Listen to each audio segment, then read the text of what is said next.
Hey, everybody, you are watching and listening to the We Are Rizin podcast. This is your host, Andrew Benjamin. I'm joined by an eclectic group of talkative and energetic individuals. I have Daniel Becky all the way from Poland, Sam all the way from parts unknown, I guess. Leitrim, Ireland. Oh, okay.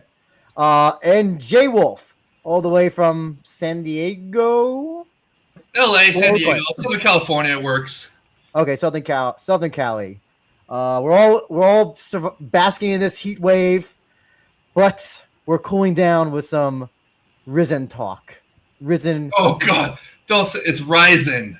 Rizin. Don't be like, dude. That's got to be a bit by AJ McKee, dude. At this point. Oh no, I love it. Glory Pride Days. Yes. PFC. You know what you mean, PFC? Oh God! Don't even get started on that shit. UFC PC. Anyway, before we get started, remember always like, comment, algorithm, do that bullshit. Also, as well, because I just wanted to get this out of the way, I'll do it at the end as well. There's a contest going on. Apparently I've been told that K1 is doing better than ever before, and they're selling out all the yogis in the world, in Japan. I'm giving away these two K1 t-shirts. One with Leona Pettis, this one, and this one. And all you have to do is... What's sorry? What size are they? They're too small for you, J Wolf. But yeah, so all you have to do is just DM me what is the biggest kickboxing match that can happen, because obviously since kickboxing is so big, like so many people said, obviously you'll have so many choices to choose from. So just DM me whatever, and also make sure you're following the channel as well. Just like screenshot it, or if you don't want to follow it, just AI, and you'll probably fool me as well. So yeah, that's totally fine. But yes, it's open to anybody. You can be in Antarctica, you can be in Andorra, Tanzania. I don't care. Mogadishu. I will mail it to you on my own dime. So Tel Aviv. Yes, remember, Tel Aviv. Yes, love from Tel Aviv. Yeah. Anybody except that little bitch Stamkos 96. Fuck nope, you. he's allowed. He's allowed. Fuck that guy. He's Everybody's allowed. J-Wolf. J-Wolf.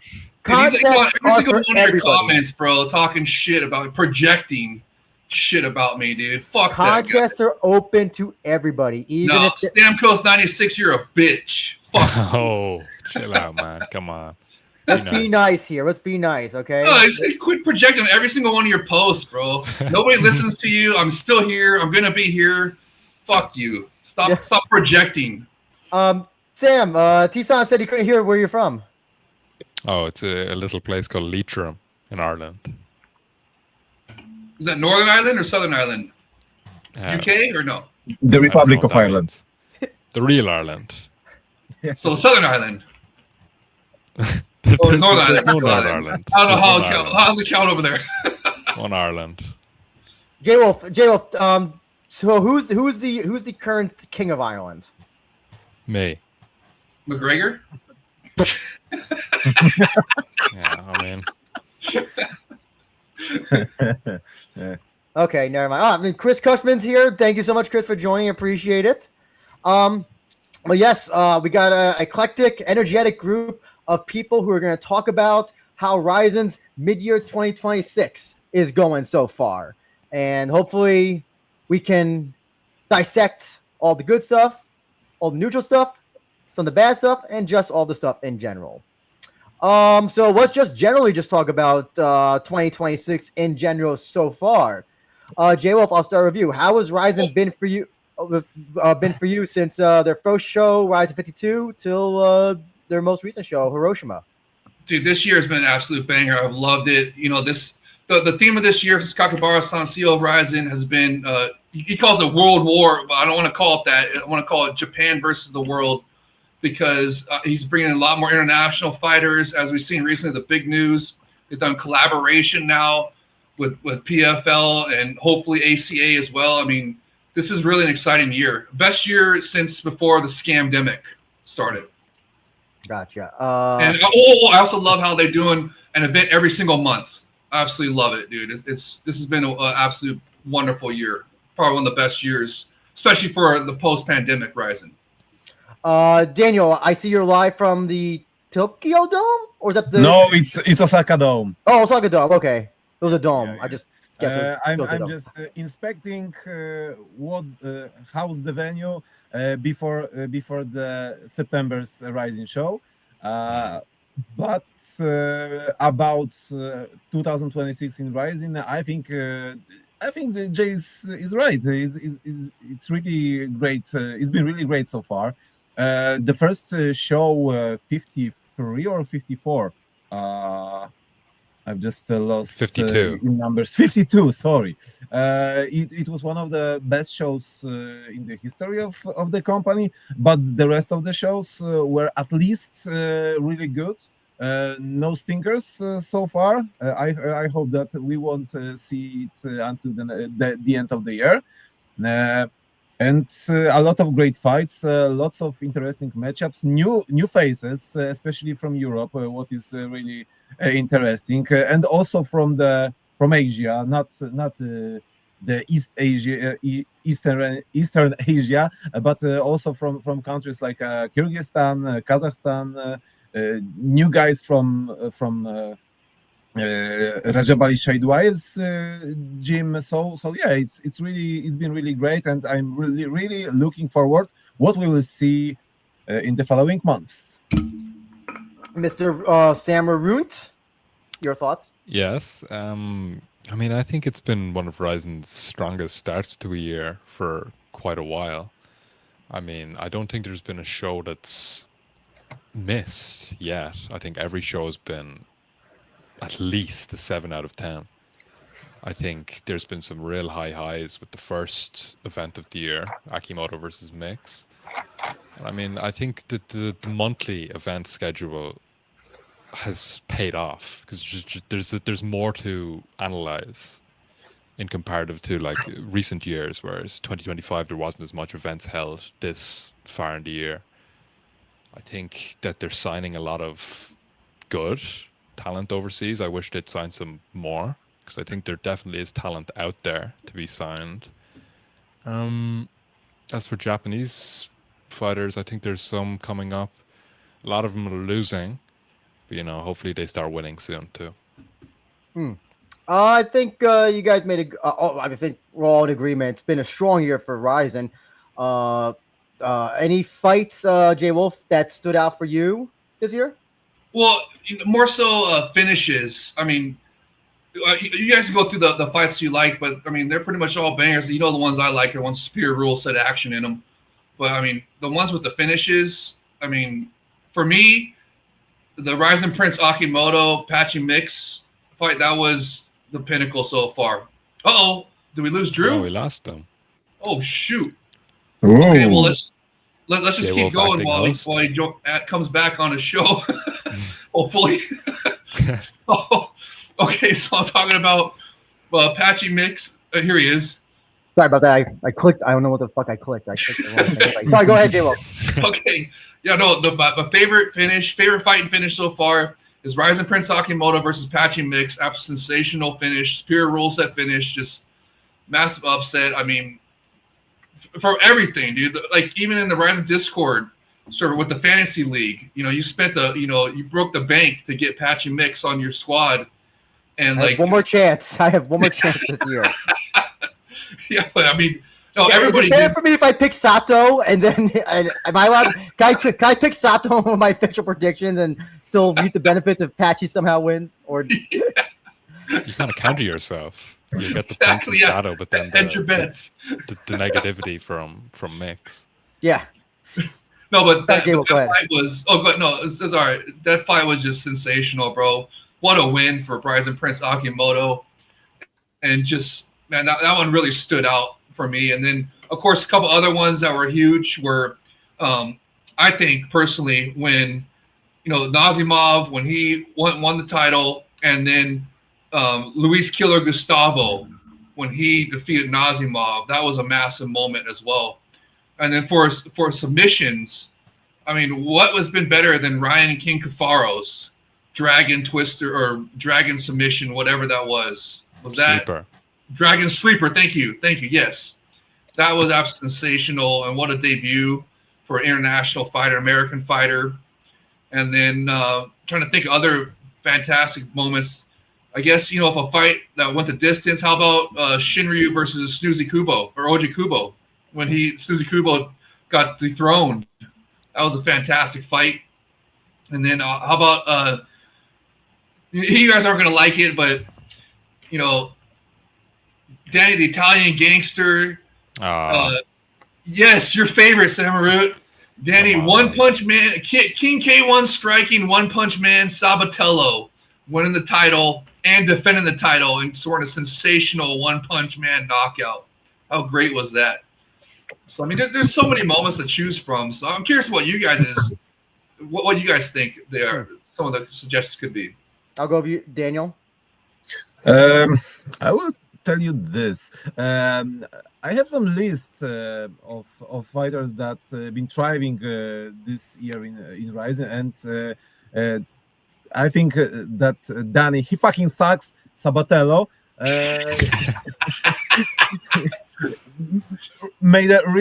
did a really good job in his last fight. Sakakibara-san said that you have to knock out your opponent, and Kashimura was called out.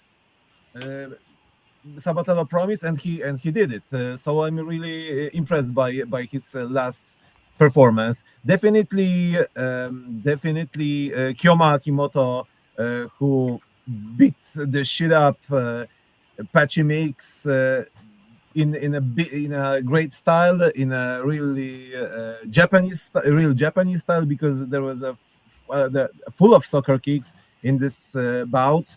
Outclassed recent Bellator champ. On the other, and there was a lot of hype behind this fight, before this fight and after the outcome of the fight. Also, Luis Gustavo, he's 2-0 this year. He's a new lightweight champ. He's been a really solid fighter, but I've been looking at him as a guy who can be really entertaining, but can't reach some particular level.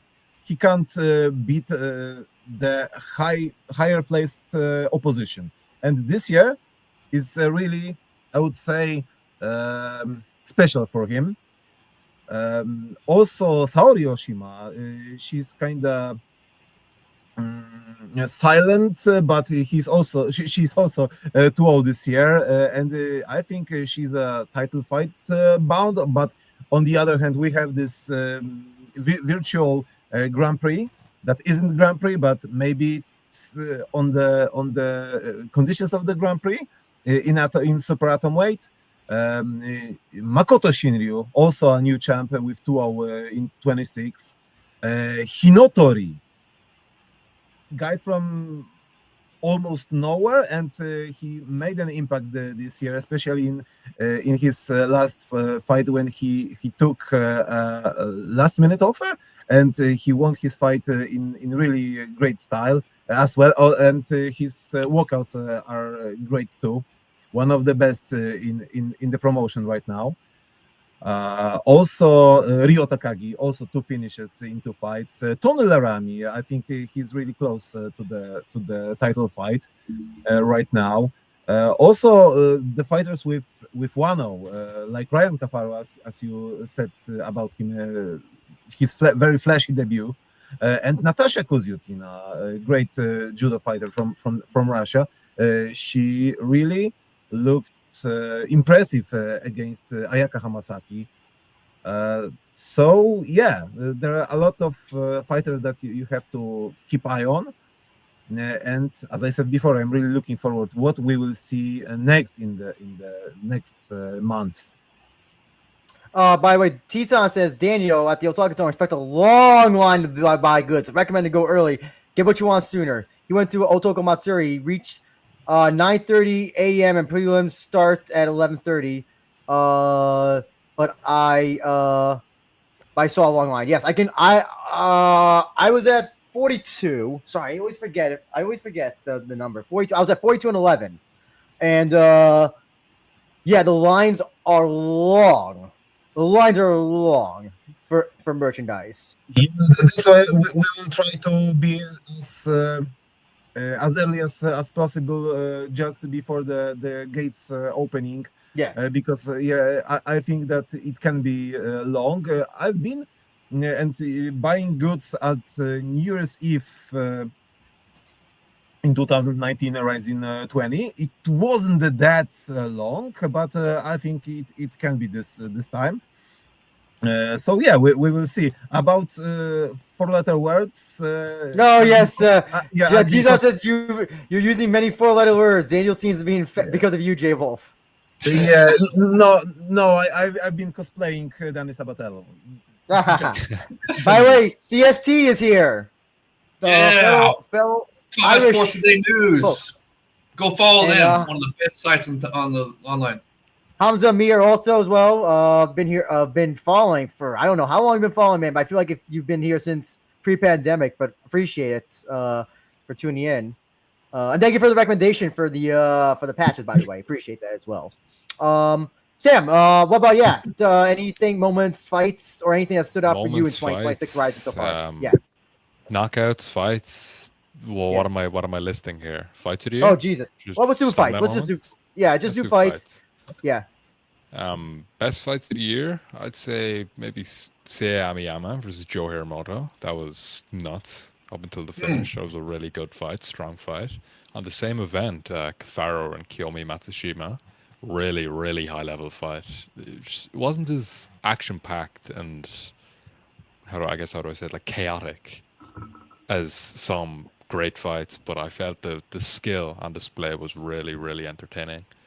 Then obviously it ends in that spectacular finish for Kafaro.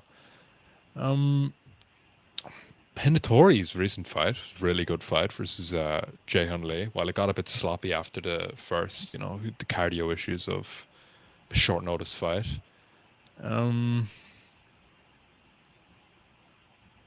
Bilal Haga, Grachan King at Landmark 14. He had a great fight with Beinoa up until, he ate that head kick. I thought that was a strong fight. I can't think of fight of the year contenders other than that, but in terms of just solid fights that stand out to me, obviously Kiyoma versus Mix, Gustavo versus Sakuraba, Gustavo versus Nozumov, a great 2-fight win. Sabatello, right? No, he's actually not on my list. I was actually thinking of like fights of the year. I was kind of almost in agreement with you, Sam, about like, oh yes, there's really not been a fight of the year, but I had to go back and look. I feel like I feel like the two closest ones would be Naoki Kuroi from Fukuoka. Versus No, not Tanaka. Fukuoka. Excuse me. Not Fukuoka.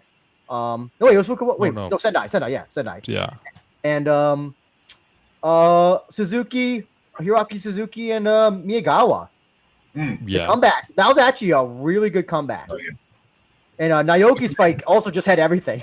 Like in one round, it was like literally had like every sort of if you wanted a display of MMA, it had like striking, then grappling, then submission grappling, and then a comeback. It was like a short film in like in an MMA sense. I was gonna say Sakai and Taka Kenshin, but no. I'm glad it ended so early. Oh, Where's that's the least Where's we could've- Hinata Kitano? I'm sorry, what? Where's Hinata Kitano? Hinata Kitano, arguably Oh. the standout female fighter of the year. Kafaro Matsushima is probably also a fight of the year as well. Yeah. That lasted more, yeah. If you want to That shit go. was incredible. No, Chris Cushman, he had it right. Kafaro, sub of the year.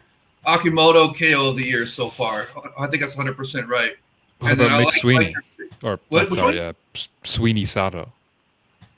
That was a great submission. Oh, That's like a submission of the year. I would definitely put that as like submission of the year. It was just, and also, that definitely is like up there. Like, but also I think someone who was it that said, I think you said Joe Hiramoto and Amiyama. Yeah. Amiyama. good Yeah. pick. I like that one too. I never thought there would be a timeline where I think that Joe Hiramoto is better than Ren. More entertaining than Ran. More entertaining. His bro- Fights more than Ren. I'll say that. His He's already brother fought fought in the twice. same event. Yeah, it's hard to be entertaining where you are not fighting. I know Sure. it's true.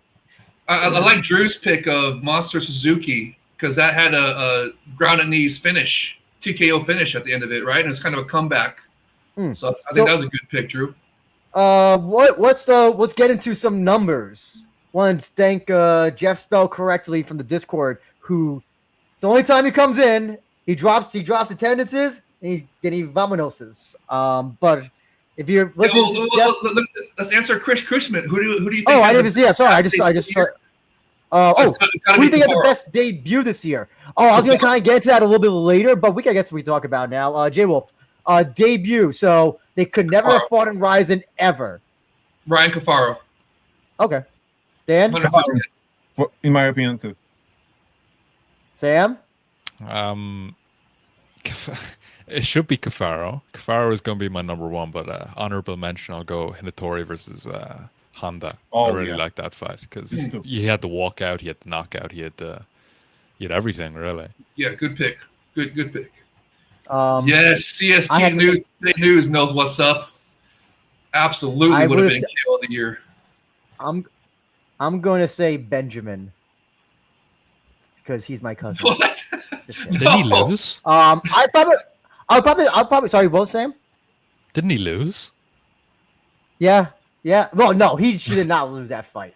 He should not have lost that fight. I don't know. Deservedly, he got screwed. Who's the kid on the prelims? Shivavev. No. The fight with headgear. T800. Oh, the Tanaka. Yeah, Tanaka. Haruto? Oh my God, that's by the year. Yeah. Let's talk about what CS Today News talked about. Sabatello's double stomp, dude. How badass would that have been? And the Chris Cushman says the ref saved him 100%, dude. So unprofessional. Oh, the ref? Yeah, I agree. No, so unprofessional, Sabatello. Let that happen. Well, here's no way, dude. J-Wolf, I just wanted to let you know. You do know that Sakaki Bar after the press conference said, he was very happy with the KO, but just doing one isn't just going to suffice. He has to do that over and over. You do know that, right? Yeah, okay. Let's hear him sell out to his other champs and other fighters, Japanese fighters, everybody else. That's all. Your boy Snoozy Kubo. How come he never got shit for not finishing? Snoozy Kubo's not even the champion. It's Shinryu. What? Shinryu is the champion now. Yeah. Okay. Well, let's hear him give Shinryu shit for not finishing. But I thought you liked Shinryu for dethroning Snoozy Kubo. I do. Also, so I think the thing was that also Shinryu wasn't champ at the time when he won. He did win the previous fight by submission, the Zulu fight by submission. So he almost snapped. And actually, if you want to talk about arm. Shinryu, man. Oh yeah, Shinryu also, the whole gimmick, his original gimmick was that he didn't finish people. And ironically, his first fight in Rizin, he finishes not Tokuro, the other Ito. Which is just like the ironies of all ironies. But yeah, let's talk about attendance numbers. And again, thank you to Jeff Spell correctly for these numbers. Okay, I'm gonna read these. I think I have these in order. Okay, so 52, Ariake. 13,307. Fukuoka, Rizin Landmark in Fukuoka, 14,817. Rizin 53, 10,000, which is in Kobe, by the way, 10,396. Sendai, 4,564. And Hiroshima, 9,928. Sam, I'll start with you. What do you think of those numbers, of those reported paid attendance numbers? I mean, what else can you say apart from the fact that it's amazing that Rizin can pull in these sellout crowds consistently after the shift to monthly events, and they're visiting these not obscure, but like just lesser visited areas of Japan, like Sendai and Hiroshima. They haven't held an event in either of those places previously, or they could have held an event in Sendai actually. They were supposed to. Remember with the pandemic. 2020, yeah. But I mean, it's strong. It's there hasn't been an event where the crowd hasn't looked packed.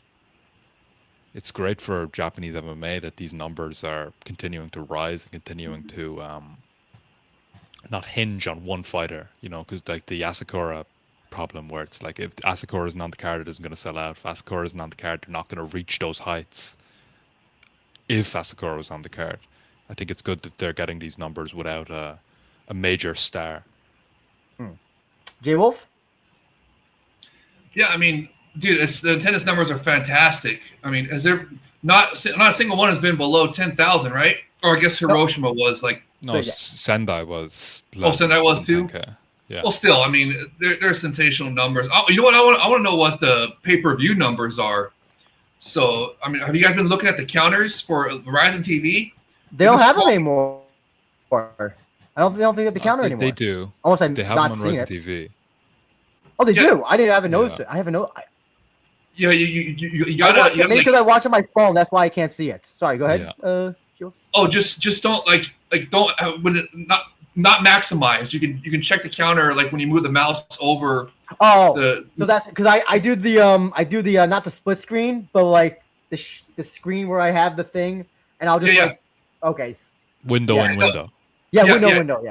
Yeah. Right. So just minimize it or you know, to regular, and then when you put the mouse over to, you know, to do like the play, pause, all that shit, up in the corner it'll have the counter, and you can see how much, and they've been consistently hitting over a couple thousand for Rizin.tv, and I just wonder how much they're, you know, like for a Bima or Rizin Live or, you know, all these other pay-per-view things that they get. I wonder what their Japanese numbers are like, if they're getting some good, you know, international numbers like that for every show. They've been hitting over 1,000. Sorry to interrupt. Have they been hitting over 1,000? The highest I've seen Rizin TV this year was 52, and the other events I've seen, 53 didn't hit those numbers. Sendai didn't hit those numbers. It depends on when you look at the Hiroshima counter. didn't, but I've looked at them during the main event and the start. They haven't reached. No, I can see 52. I can see 52 because remember that was Apache mix 52, 100%. That makes sense. I get that. Yeah. 52. I can't believe that over 1,000 people were tuning in to see Sendai. It was a good show, but I don't know. You got to look at the counter right before intermission because that's when the counter drops. I've looked at the counter during the whole event. They haven't reached any I got him screenshot it. You know what? Here, Show let me bring him up. Yeah, let me bring him up here. Well, you take a picture of it on your flip phone, J Wolf. I do. I got the evidence saved here. But, you know, let's keep the show going. So, what? What? Oh no, I was going to go Daniel. Your thoughts on the attendance. Before I will start talk about the attendance, I think that the next show might be not very high in terms of foreign pay-per-view sales because it's simply on Tuesday. I'm not sure if in Japan there's a free time or it's ordinary work day. It's a holiday. Yeah. Okay. Yeah. Okay. Okay. But about the attendance, it's. I think it's the best year of the company in terms of, mixing up numbers, attendance and the overall performance factor. So far, the events are delivering. The venues are usually sold out. The only one which wasn't sold out was the show in the Ariake. So it was the first one, the 52. But still, it was really good number because it was almost 12,000. I'm wrong or not? I have my theory behind that because Ariake is a fucking terrible venue. Yeah. Can't you not get to? You have to travel through an underground tunnel and talk to a troll. It's not near any. To Ariake. The closest subway or the closest train, you're still walking 30 minutes to the arena. And if I that's where 42 was, and I was like, I'm never coming back to this arena ever again. I don't care. I really don't care. It's a nice venue. It's a really nice venue though, but it's like, oh god, please I would rather have it anywhere. Have a Rizin show in Shinjuku Face rather than I think that new Ariake Arena is in the place where Differ was. Where, sorry? The old Differ Ariake Arena. Oh yeah, The that's where old the different Ariake. Ariake used to be. Yeah, that's where the old Noah arena, Pro Wrestling Noah arena Oh, was. And then yeah. yeah. Oh, okay. I can see it was over 13,000. So it was even better considering that it was the only not sold out. So yeah, what can I say more? I'm really curious if they are able to sell out for the very first time the stadium show because Also, Dan, I don't know what's going on with your microphone, but you're sounding a little bit muffled. I don't know if that's just me. I'm not sure Oh, that's better. about. That's better. That's much better. You're much more clear now. Okay, yeah. We have a question from Hero. Okay. Oh, sorry, Dan. Were you about to say something? Yeah. I'm just finished. So Okay. I said What? everything. Question from Hero GZZ. Thank you for tuning in. Do you guys miss Ramazan Temirov? Yes, I J-Wolf? missed. What a J-Wolf, guy. you Yes, miss- yes, and I'm glad we have his brother. His brother's been looking fantastic as well. So His brother hopefully he doesn't gets- got the swag like him.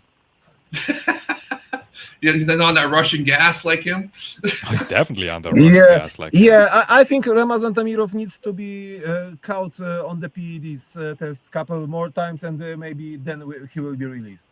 Did you? I saw Joshua Van. He posted something on Instagram just recently, and he like a bunch of, I think it was people from where's he from again? Not Kazakhstan. Uzbekistan just started posting the Uzbeki flag under his Instagram post. So They're very patriotic people.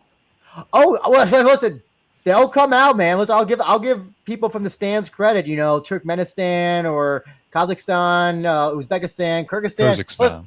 Fuck yeah, they come Those out for their guys. guys. I think when whenever like one of those Kyrgyzstan guys fight in like Pancreas, Isha's streams just like jump like about like 300 or 200 people just tuning in, and they're just Yeah. spamming the flag of their country. The only times I haven't seen the Kazakhstani flags or the Kazakh flags invade a fighter's Instagram was the Japanese fighters, which is interesting. Maybe the bigger ones, because like when Hiramoto's fight with Doubtbeck was announced, there wasn't much Kazakh flags in the comments. They were kind of buried by Japanese comments. And the same with Asakura when he fought Rajbali. There was not nearly as much Kazakh flags as there normally is. Here's what I'll say about the attendance. I'll just keep it short. You know, it's all good. Listen, I'm not one of those people who believes like, oh, if it's not a total sellout, it's like total failure. Listen, these are not K1 numbers. Sorry, Joel, I have to insult K1, but these are not K1 numbers where, you know, they're selling half of like a tiny arena. They're selling most, if not all, the arena. The Kobe show, I might have some issues with because I don't know if that's a paid attendance. If that correctly is a paid attendance number, but all the other numbers are accurate. And here's the other thing as well. They're doing this thing where they're kind of, what is it? It's like they're extending or like they're having like the show available outside the arena. Oh yeah, they're kind of like doing they viewing parties Yeah. like beside. For the Fukuoka event, there was yes. I think they there did was for like Hiroshima as well. I thought they could did have for been. Hiroshima I too. could have been. I didn't read that. But there's like sectioned watch parties like beside the venue in these like smaller buildings. I wonder if the bride. Oh, sorry. Go ahead. Oh yeah, I would like to say that I think in Kobe there was some additional places after the first batch of the tickets, the basic batch, the basic portion of the tickets, and then I think they had to just release additional seats, and that's why it was available shortly before the event. But about what I would like to say about the localizations of events, unlike the monthly one thing, it's not only in Kanto. One samurai is like Tokyo, Yokohama, and maybe somewhere else in the Kanto region. Here you have only, I have to check, Ariake, so it's Tokyo. And right now, after the 1, 2, 3, 4, 5 events, you are back. We are back in Kanto region, and it was widespread in the whole country. You had event in Fukuoka, so in Kyushu. You had Sendai, so the very first time show there. Hiroshima very first time. Kobe back to Kansai, and in September you have a flagship show once again in Kansai. Everything is pretty well, scaled. It's Spread the out. events are available. Yeah, This is the one events thing are that available for everyone. this is the right one thing now. that PFC in its heyday, J Wolf just I can feel J Wolf's evil. Let's go back to the CST today. Oh, right, news. thank you, J Wolf. Sorry, yeah. So here's a great question from CST. What Rizin fighters should go over to the US for a potential MVP MMA X Rizin? And I guess we'll get into the that conversation next. But yeah, I'll start with you, J Wolf, since you brought it up. Or Now, remind me. Go ahead. CST Today News, do you want Japanese fighters or can we do international guys as well? Or does that matter to you? So Let's keep it to people who are contracted, who we know for a fact are contracted to like Rizin. okay, I mean, Like besides, like Abijah is not contracted to Rizin, so he's not he wouldn't count. okay, I mean, obviously the big one that just got announced, you know, Like Patchy's contracted to Showtime. Rizin. Sorry, I didn't like Patchy. We can see that he's contracted long term for Rizin. Yeah, I assume sorry, that he's not talking about a guy like Patch who we've already seen over here. I'm thinking more like guys like, NOA. He already did a kind of a collaboration fight. I think that, he's shown success. So I think that'd be another one that can keep coming over here and showing success. And, guys like Rizin Prince Akimoto, I would love to see him come over here and pick up a win or two because I think he's on a path to superstardom. After that Patchy Mix win, I mean, and if he can, this coming week coming up here, if he can defeat Clever, I mean, dude, the guy is on a path to superstardom. And then, even guys like Shinryu, like all the champions I would like to see over here. But if it's not champions, guys like, how about Chihiro Suzuki? After he gets back in the win call, I'd love to see him come over here after what he did. First, he has to stop getting injured, though. Yeah, okay. Well, and also guys like Ren Hiramoto, speaking of your injury guys. No offense, J Wolf. I have no interest in seeing Ren Hiramoto in this smart cage. Oh, man, come on. Oh. All right, well, what about the BKFC guy, Shinosuke? Would you like to see that happen? Did you just call him the BKFC guy? BKFC guy? Yes, he was supposed to come over here and already fight in BKFC, and he was going to have a bare knuckle cross, so all that stuff. I have a theory about that fight. I have a theory that fight was never actually going to happen. Yeah. That's my big conspiracy theory. Why would they fly him all the way out here? They didn't. Yeah, they did. Kakibara-san and him were out over. They flew all the way out to Florida for a BKFC event with them. Vacation. If I don't know, if somebody told me, "Hey, you want to come all the way to Florida, and you could just go to a show," I would say yes. I mean, was that on BKFC's dime? I mean, come on. I don't think they paid for it. BKFC's collaboration with Rizin was so short-lived that it didn't extend beyond one event. Well, I still loved it because that Rizin 47. It de-pussified Japan to blood, if you remember. No, I disagree with that, man. I disagree with that. I fight? still no. What? Yes, dude. Before that, they were but they there were was like two stopping randoms, fights like for two stupid fucking little cuts two OnlyFans whores like throwing and down broken bare knuckle. noses and shit. They were stopping fights for. I mean, come on, dude. That was and after BKFC though, they were seemed like they were manning up about the blood. Don't forget. Still though. Sorry. Just remember.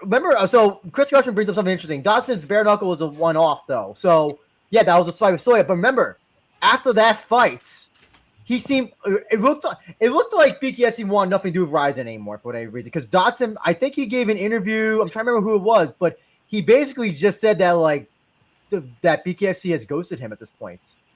So I think because Dotson lost both fights, right? He lost he lost the MMA fight, right, to Soya? No, didn't Ogikubo beat him? Okugawa beat him, in but MMA, also and then he beat Soya and bare knuckle. he and beat lost Soya him and bare in knuckle, MMA. but lost him in MMA. Yeah, I don't think hands I'm overseas. also not going J Wolf. I have to tell you this. It wasn't so much like people didn't see as Akimoto being better. People The seen mix it as was mixed being mixes. what done. Yeah. And people Okay, when dude. they were talking about the fight, they said, "Oh, Meeks got slipped by a 19-year-old." Oh, like MMA, PFL, MVP. Oh my god, I don't even know what it's called anymore. The organization PFL.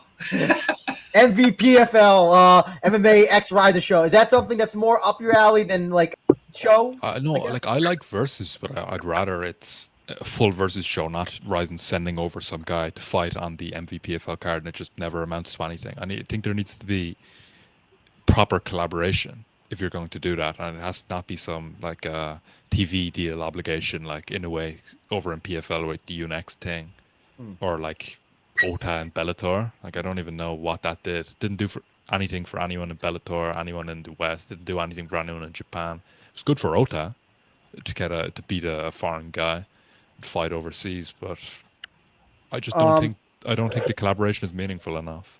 Mm-hmm. What about Bay Noah and his LFA experience? Yeah, well, he fought two cans. He fought Melvin Manhoef's cousin. I still laugh when you made Isha go crazy when you're like, oh, Bay Noah is gonna beat Psycho due to LFA experience. welterweight Psycho. Oh, Rizin 170 Yambo. Also, Combat Sports Today news. There's also other, the ACA collaboration. Oh, I'm real excited the about fake that ACA one. collaboration. The fake Dude. ACA. Does Rizin know about that collaboration? I don't think they Dude, did. it's supposed to be happening this New Year's That's what I Eve, wanna man. fucking It's know. going to be a massive. New Year's Eve is going to be massive. Dude, ACA well, and nobody- PFL. What Japanese person is going to go, oh yeah, there's 7 sweaty Russians fighting against 7 Japanese fighters on New Year's Eve in the Van Tellen Especially Dome in Nagoya? when most Let's of the go. weight classes in ACA aren't even the weight classes that Ryzen even features most of the time. So I bet you it's going to be heavyweights. It's going to be heavyweights, and Could be the first they got Ryzen some event good to draw lighter weight negative fighters. attendance. Anyway, let's give Daniel a chance to speak out. Well, for your, Okay, yeah, let's hear Daniel's. answer that question. Is there anybody who you have in mind? Yes, definitely. I would say you need a flashy guys with good styled, with Western friendly style of fighting. So you need effective guys. I think Yukito, Ryota Kagi would be a nice pick because if he will beat Vugar, he will be 3-0 this year. But I think he will be still a bit far from the fight with Shaiduayev. So that's why Ryzen could pick him. I think that Shinryu could go, but he is a champ, so it can be kind of messed up. For fun, I would see Daichi Abe. I think I know it's a controversial thing, but I really like Daichi Abe. I think that they could give a second chance in the US for Satoshi, but I think they will try to make a rematch against Nazimov. Maybe they will give him another title shot later. If we wouldn't have that Japanese heavyweight Grand Prix, I would definitely send Kinkedok Polo, because he is the only fighter that we can call him prospect in the Ryzen heavyweight, I think. And right now, Shinotsuka would be a nice pick because he has a flashy personality. He has a flashy personality, so I think he would be suitable for all those Jake Paul fuckery. I'll tell you this. We already have. Oh, sorry. Sorry, Dan. Go ahead. Yeah, and Ren Hiramoto, because of the same reason, but I think he's too much of a draw for Ryzen, and considering that he's always injured, I wouldn't risk him to send him over to the US. by injury. Which guys want to fight over a series? Isn't there a bunch of them? Like Sudario's one of them, right? Well, he already had a chance. Didn't he already? Was he going to be on a Korea card or something? And didn't he miss weight by like 30 pounds? Was that him, or was that another fighter? No, I think that was another fighter. I don't ever remember Sudario missing weight by 30 pounds. So, but I'm just saying him as an example of guys that have said they wanted to fight overseas and challenge overseas fighters. Well, also don't forget, like Sudario has said that his goal is to become UFC champion. So Edipolo King. So, I think it's matchup dependent. Like how about sending some women over, like Sika Izawa? She needs matchups, right? When she comes back. No, you're gonna say send her over now when she's pregnant. Make it more interesting. Oh my god! If you would send Seika, we would have MMA tag team match. Yeah. I actually agree with Samaroot about. I would rather the MVPFL guys and the ACA guys come over to Japan to face the Rizin fighters and do like the collaboration, the New Year's Eve collaboration with Bellator, like Samaroot was saying, where it was a versus instead of a X times. Like that New Year's Eve where it was Bellator versus Rizin. That was in Japan. They brought the guys over. I think that's what Samaroot was saying. And I agree 100% because I would like to see, I want to see all these guys fight on the superior rule set. And it would be much better to see all these, all of them fight on the superior rule set against the Rizin fighters. I don't think I want to see Stalkin in the superior rule set anymore. Yeah, dude, Stalkin, I'm telling you guys. Soldatkin, that famous Irish heavyweight prospect, Soldatkin? No, he's German-Russian. So I think they're going to match up with the ACA guy, but there's a bunch of good matchups for him with the MVPFL guys. No. Soldatkin's fighting the winner of the Japanese heavyweight Grand Prix. That reminds me, how is that going to be possible when the final of this mini heavyweight Grand Prix is going to be in November? New Year's Eve. A month turnaround? Oh no, it's because it's not going to happen, Jay. So what are they going to do with Soldatkin? They're not just. I don't listen. Soldatkin's been. Listen, I follow his Instagram for whatever reason. I don't know why I do. Maybe you should. But this guy's not fought in over a year. He might have. I don't know what he's doing. He was supposed to fight for RCC or something. I think that was what he was. He said he had FNC. FNC, yeah, FNC. FNC, sorry, FNC. From Croatia. But FNC's like, nah, we don't want to use this guy as well. I don't buy your theory that Rizin's telling him, hey, can you not fight for an entire year so that we can just use you? That is one level of like fuckery, to quote Daniel. So I don't believe that at all, let alone. Okay, I'll take that back. If it was Mikaru or Kyoji and it's a big fight planned, I get it maybe. This is Soldatkin we're talking about.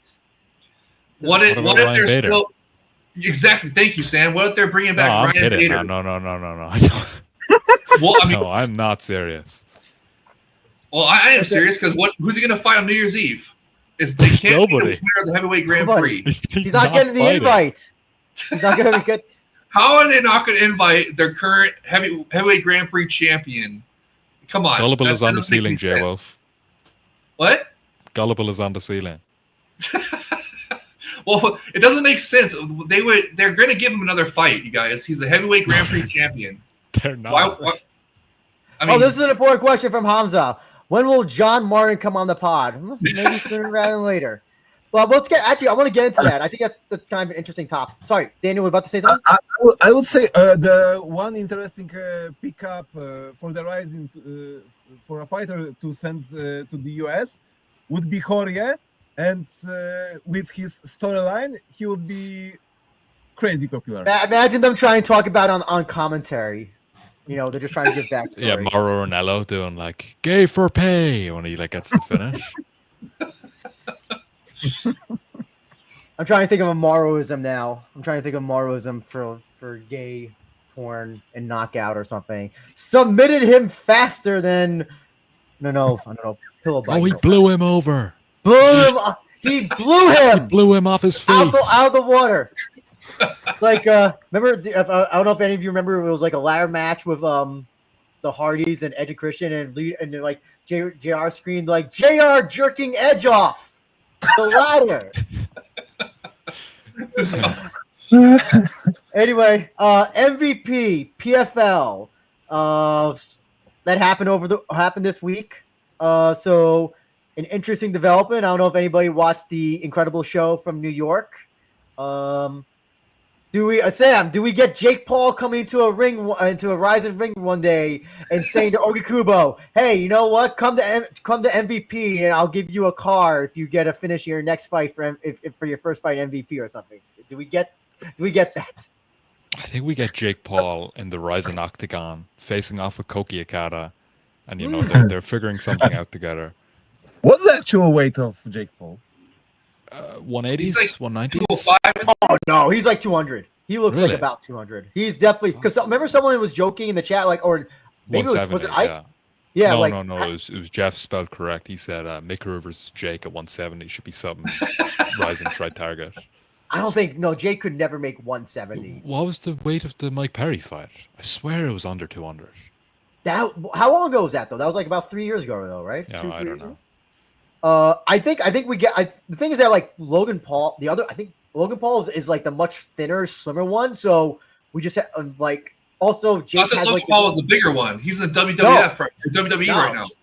He's got like that Tybo like kind of like slim fit kind of thing.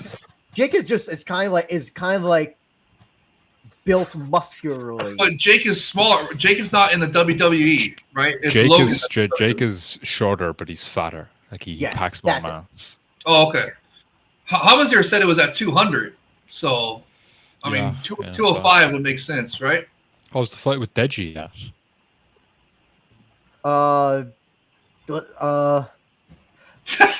Prediction: Saki Akbar's sons, Jake Paul via better promotion from Chris Cushman.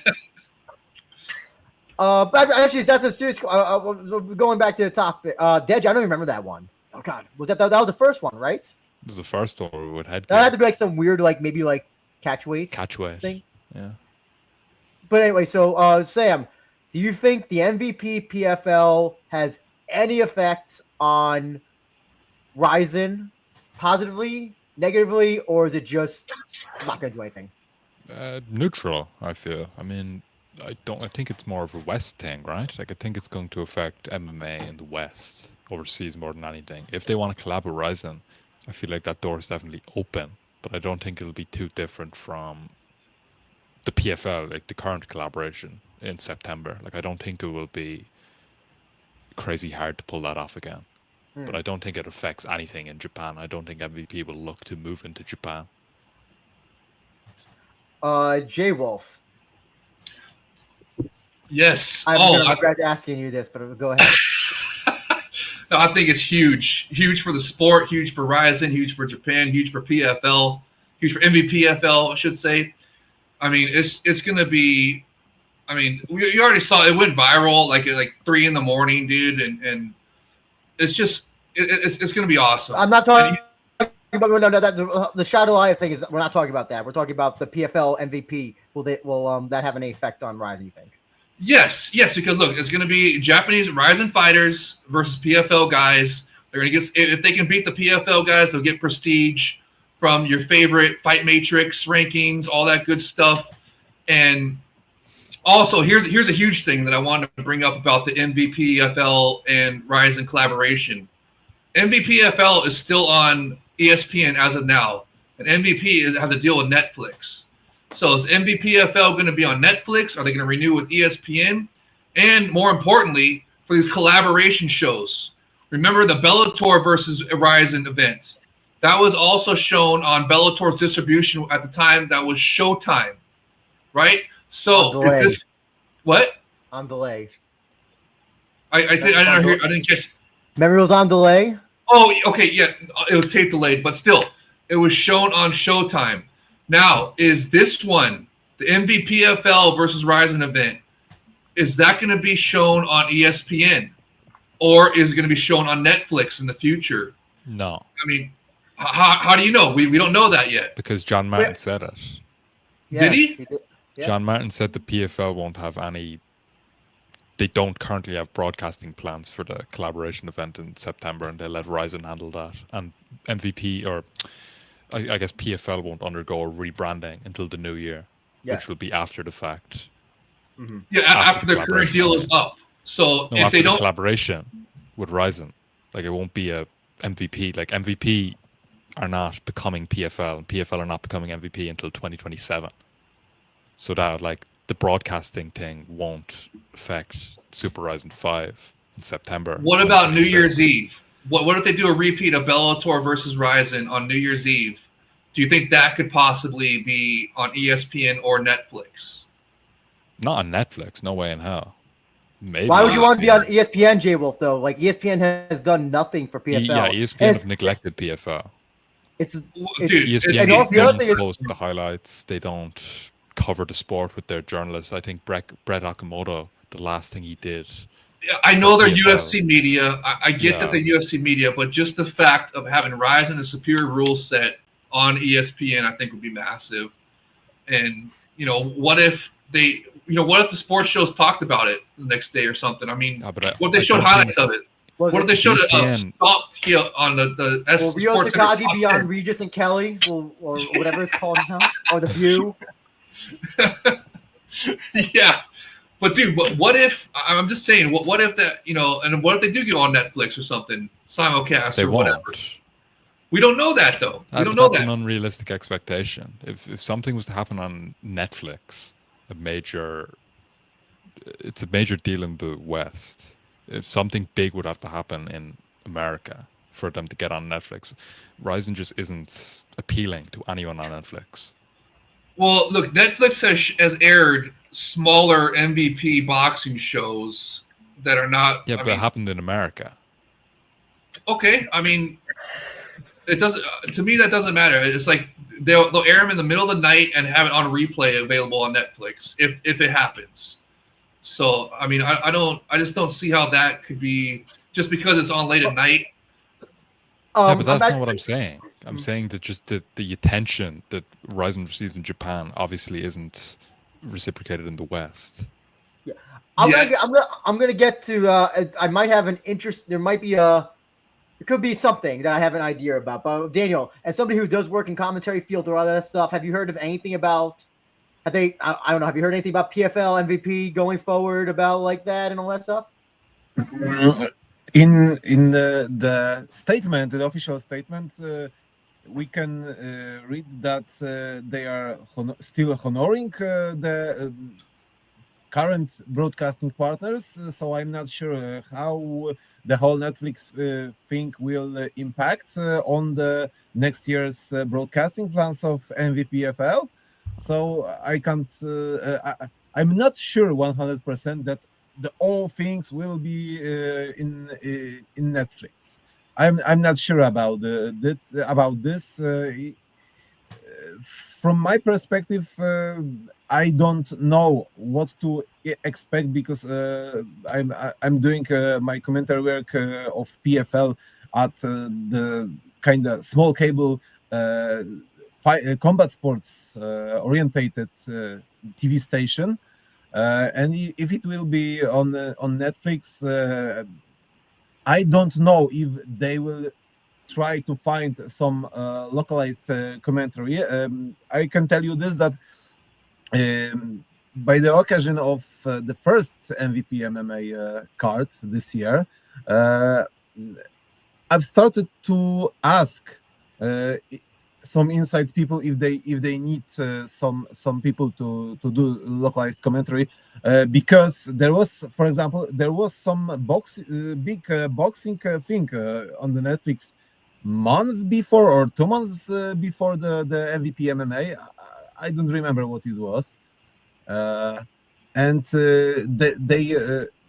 they have gathered the commentators from all Europe to London. From Poland as well, and they've been doing their work from the studio in London. For MVP MMA, it wasn't an option, but we will see what will be the next year. I can't even tell you and think what can possibly happen. About the main topic, the question if MVP deal merger will make an impact on Rizin.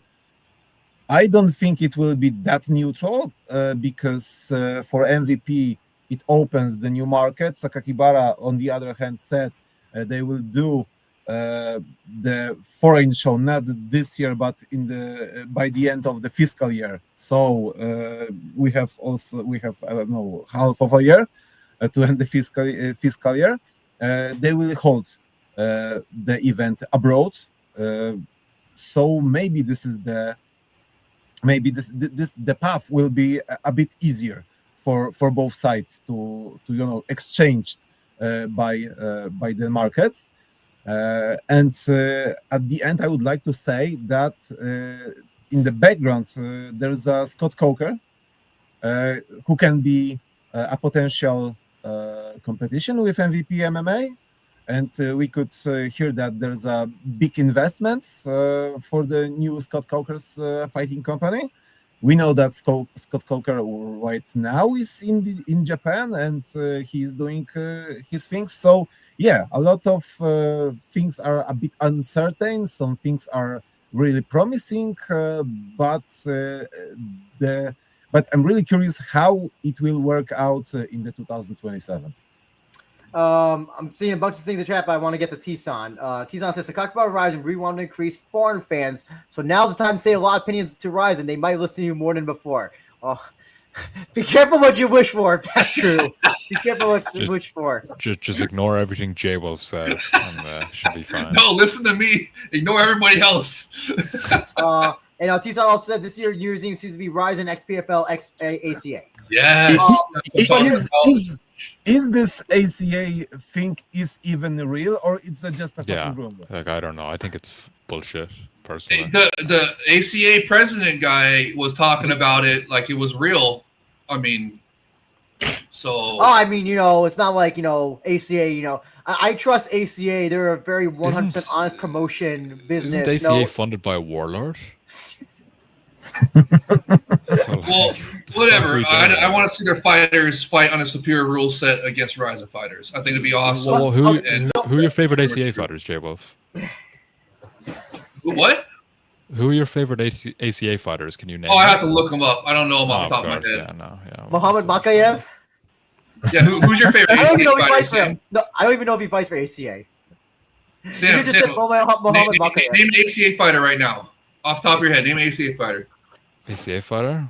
What about Oh, he's looking it up right now. What about that NPC Russian guy with a beard? NPC Russian guy with a beard. That's like every single one of them. Yeah, that's the point. You don't know any of them either. So off the top of your head. I'm not a fan of ACA. Bibert? There we go. There's one from ACA. Thank you. Former heavyweight champion Evgeny Goncharov from the top of my head. Hey, that's a slur. Be careful what you just said. It's a slur. What'd you say? You said Guinea? What? What was it? Evgeny Goncharov. Oh, I thought you said Guinea. I thought you said Guinea. I was like, what? Guinea pig. Also, another thing about the Rizin MVPFL effect. Another thing about this Shadalaya of AJ McKee about super fight that's happening at Super Rizin 5. Both belts are on the line.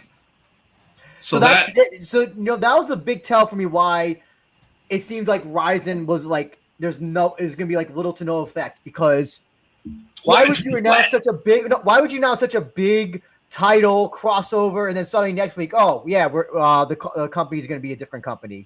It's like kind of like that don't fucking matter, dude. Come on, how does that even matter? I mean, that's kind of a big thing though. They're merging with MVP. And the belts are going to be the title holders are going to be the same. They're just going to. I don't get why that's even a freaking problem, dude. Why? Is that kind of a big deal though? Wouldn't you? No, dude. So the title holders just get a new belt with MVP logo on it instead of PFL. What the hell does that matter? I mean, it is kind of important, right? I don't know. I don't agree about that one. I think that's superficial. The other thing also is that none of the Japanese news outlets were talking about there was none of those like rumors of PFL merger thing at all. So that tells me that like it did not cross over. Not even in Oricon. It was everywhere. I didn't see What are you Oricon talking even about, talk bro? about it. Gong had it. A bunch of other Gong, places. Gong is a martial arts publication. Yeah, what do you want it on freaking the Fuji TV No, news or but something? if you're talking about strict Japanese news outlets, then like you don't want to be talking about like your local fucking fight article place. Oh my Like, gosh. obviously they're gonna have it. They have everything. Gong is a Well, huge okay, magazine. Oh, come on. So but here's the thing. So I have this might be a more interesting thing, and maybe T-Son could also give something. I'll get to the chat, everybody. Don't worry. I'm seeing so I'll get to your questions. What about let's assume that MVP PFL is now on Netflix starting in 2027. Let's just say that for us. So if it's true that they're going to have this relationship with Rizin, does that, I don't know, do you feel like Unext might be kind of like, what the fuck you doing? Fuck you, Will. You know? Why? Unext is for the Japanese audience. Well, that's what I'm saying. saying. International audience. Hold on, I think I phrased this statement badly. It's if they're going to be on a competitor, that's for Netflix. I mean for Unext. Excuse me. I don't know. I don't know. I apologize. I'm getting my brains crossfire because this Gorilla Energy is now starting to wear off. So, well, what would you next be getting angry at? That's what I'm. Yeah. I mean, they're already on multiple different pay-per-view platforms right now in Japan. It's not just Unext. So yeah, Unext can coexist with Abema, for example. Exactly. So I don't see what the problem with Netflix would be. Well, that's what. Well, that.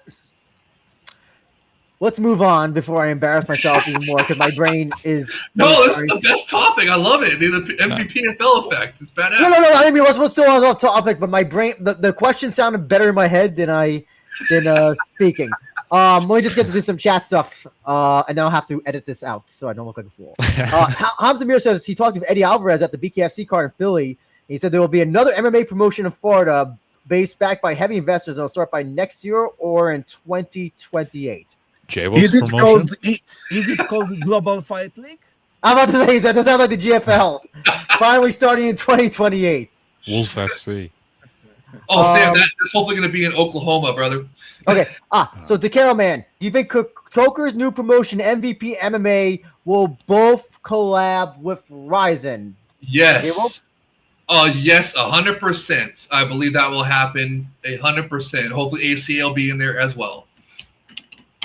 Sam? Yes, under some capacity. Daniel? I hope so. I've been talking about it, and it's like a question mark because we don't know how both sides, MVP and Coker, will. What will be the relationship between them? But I hope that they can collaborate and do something nice.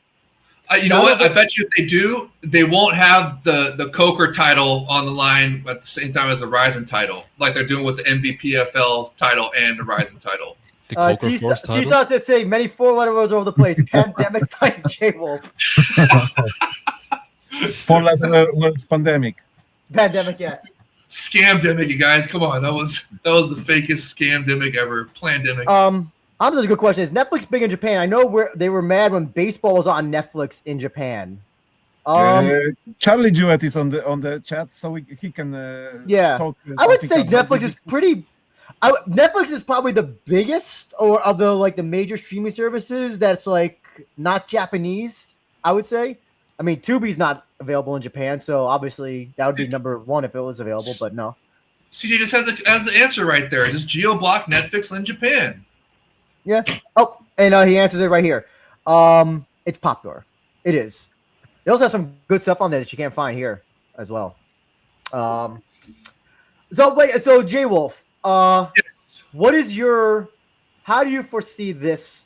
Do you want Jake Paul to be involved with Rizin? I want to ask you that. I mean, I don't really care about because here's the problem. Because here's the problem. Sorry to interrupt, but I'll just say The comments I was seeing is that people want to see MVP, PFL be a thing, but they don't want to see Jake Paul. I don't know. I mean, he's just like another Dingleberry Dana, promoter guy that people love to hate or whatever. But I don't really care. I just want to see the MVPFL fighters fighting under the superior rule set in Japan. And I love how there's both titles on the line.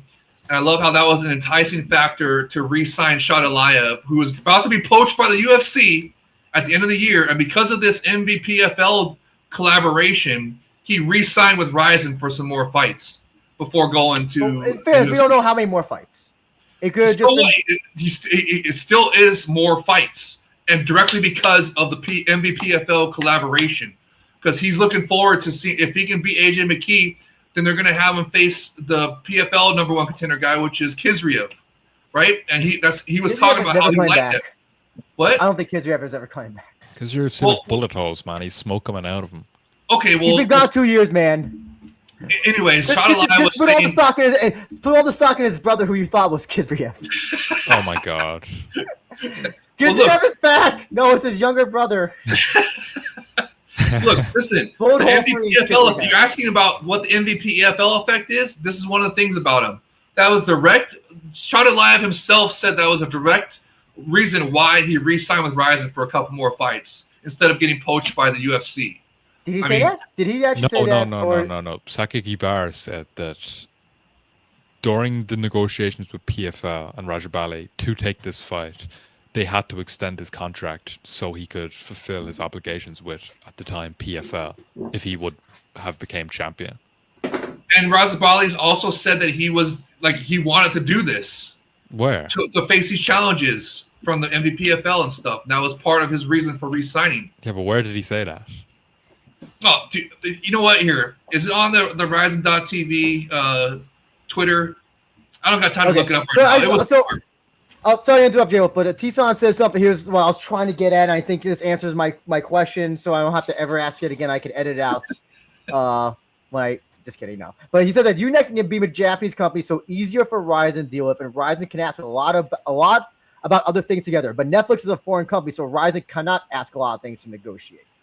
Okay, I was trying to make the thing like if MVP PFL was planning to leave to go or going to be on Netflix, maybe would Rizin follow with Japan Netflix? I was trying to think of that question in my head, but it just didn't come out the right way. So. Oh, I don't think so. I think it'd be like what CJ said, where they would just geo-block Netflix in Japan for the collaboration cards and just have it be on Unext and Abima. T-Son says Netflix in Japan is movie lovers, Abima and Unext martial arts and boxing lovers, Unext also adult video lovers. JAV Hub? Get your AV stuff yeah. I guess I know why Billy Bigelow subscribed. Oh yeah. Okay, so here's a good question from Falling Star, who I'm glad is back. He always asks the good shit.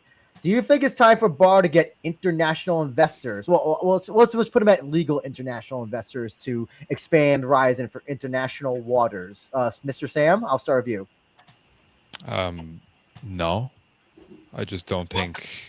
I don't think Rizin are in a position to move over to the West at this point. I don't think there's demand for it in the West. I think Sakaki Barry wants to, but I think he needs to realize the position that Rizin are in, and Pride had about 30 events. Sorry, I just want to say Pride had about 30 events before they eventually made the jump to Vegas, right? And Pride was on a different level with the attention it was receiving. Pride was receiving major attention in both Japan and both America, both Europe, whatever.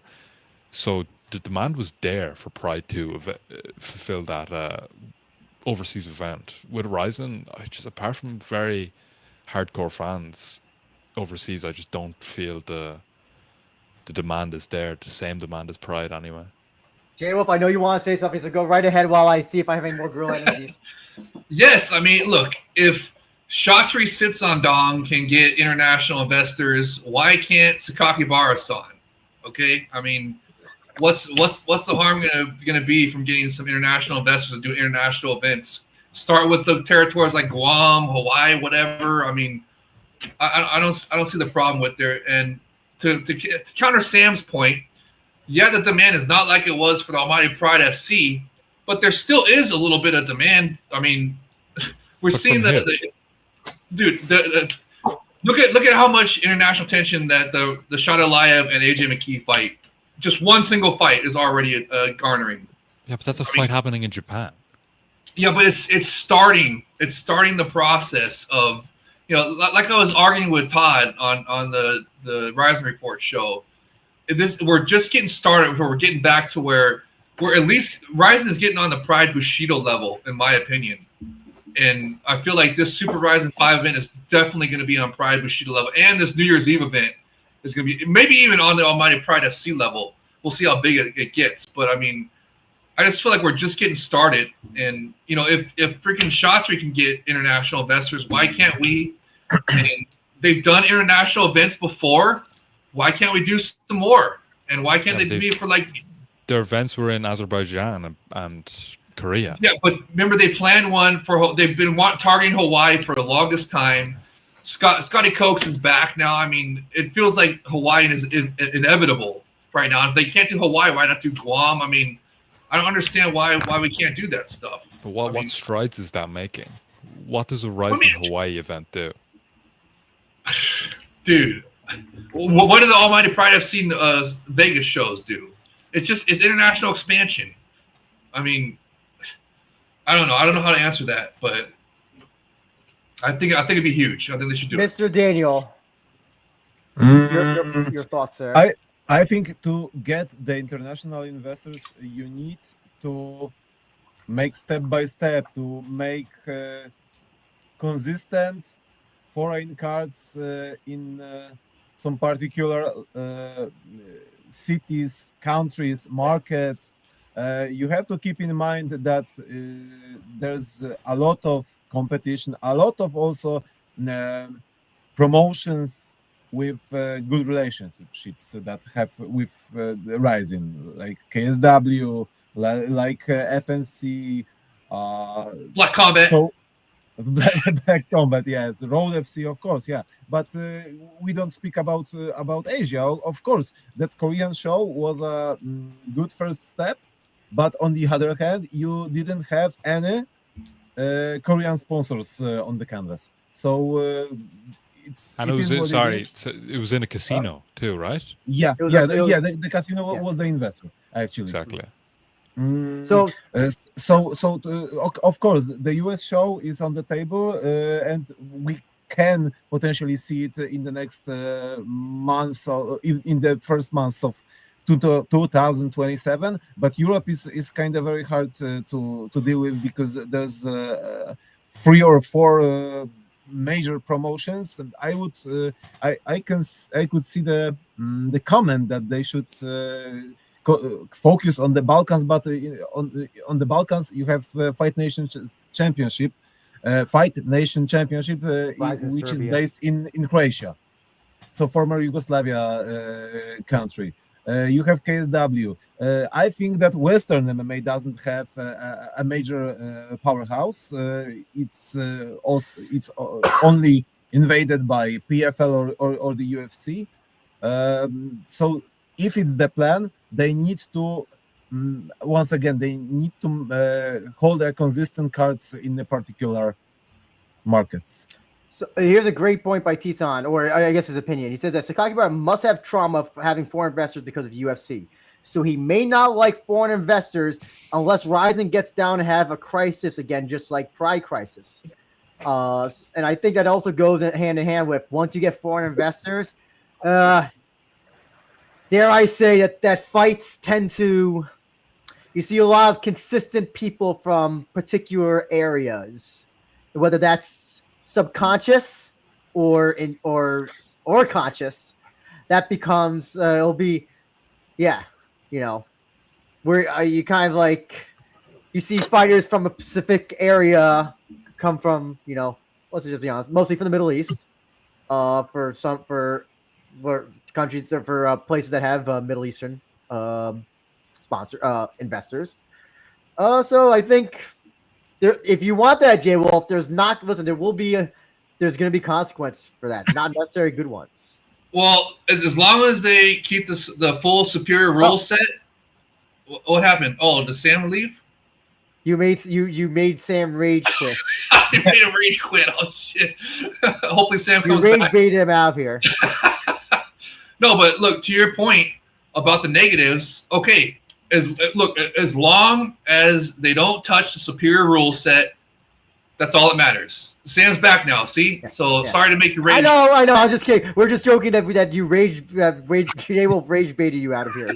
I accidentally closed the tab. I did it too. I did that too. I don't know how I did. We're all fucking up today.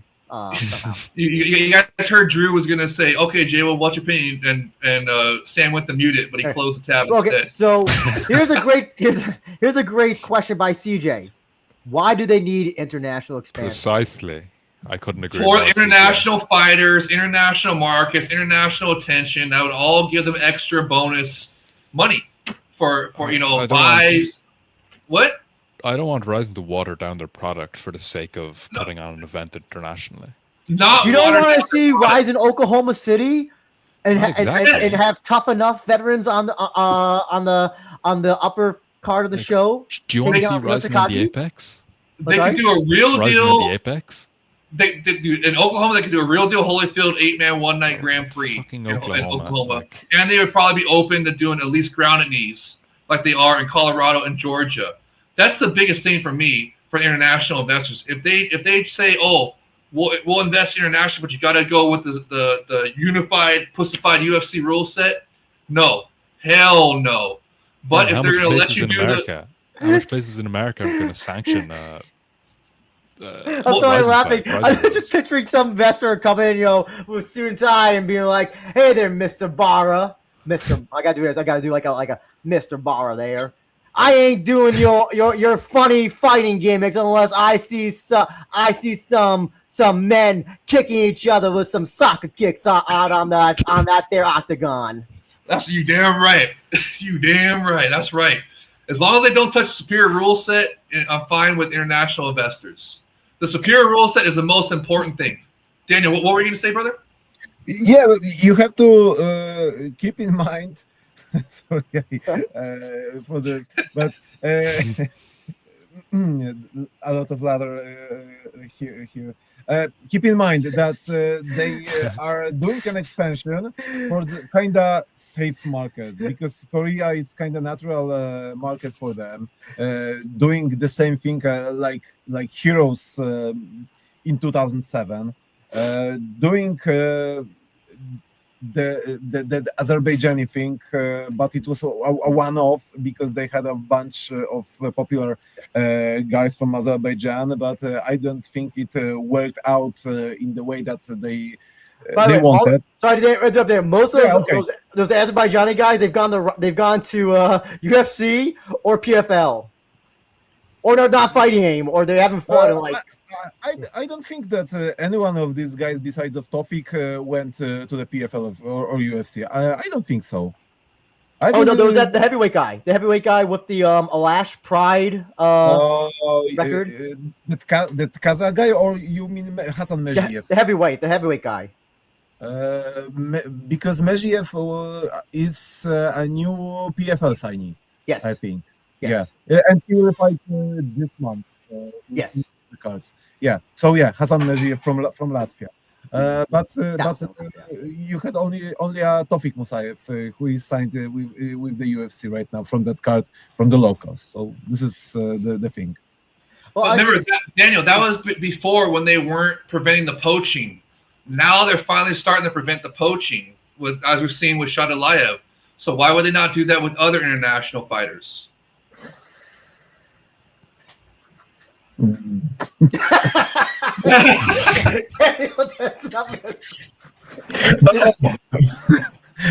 more thing, Farida Abduyeva is fighting in the road to UFC tournament. I don't remember if she won her first fight or not. That girl from Kyrgyzstan that she lost with Ukrainian. I forgot. Yeah, isn't that the lady? I forgot her name. Farida, right? Farida Abduyeva. Yes, that's it. Yes, sir.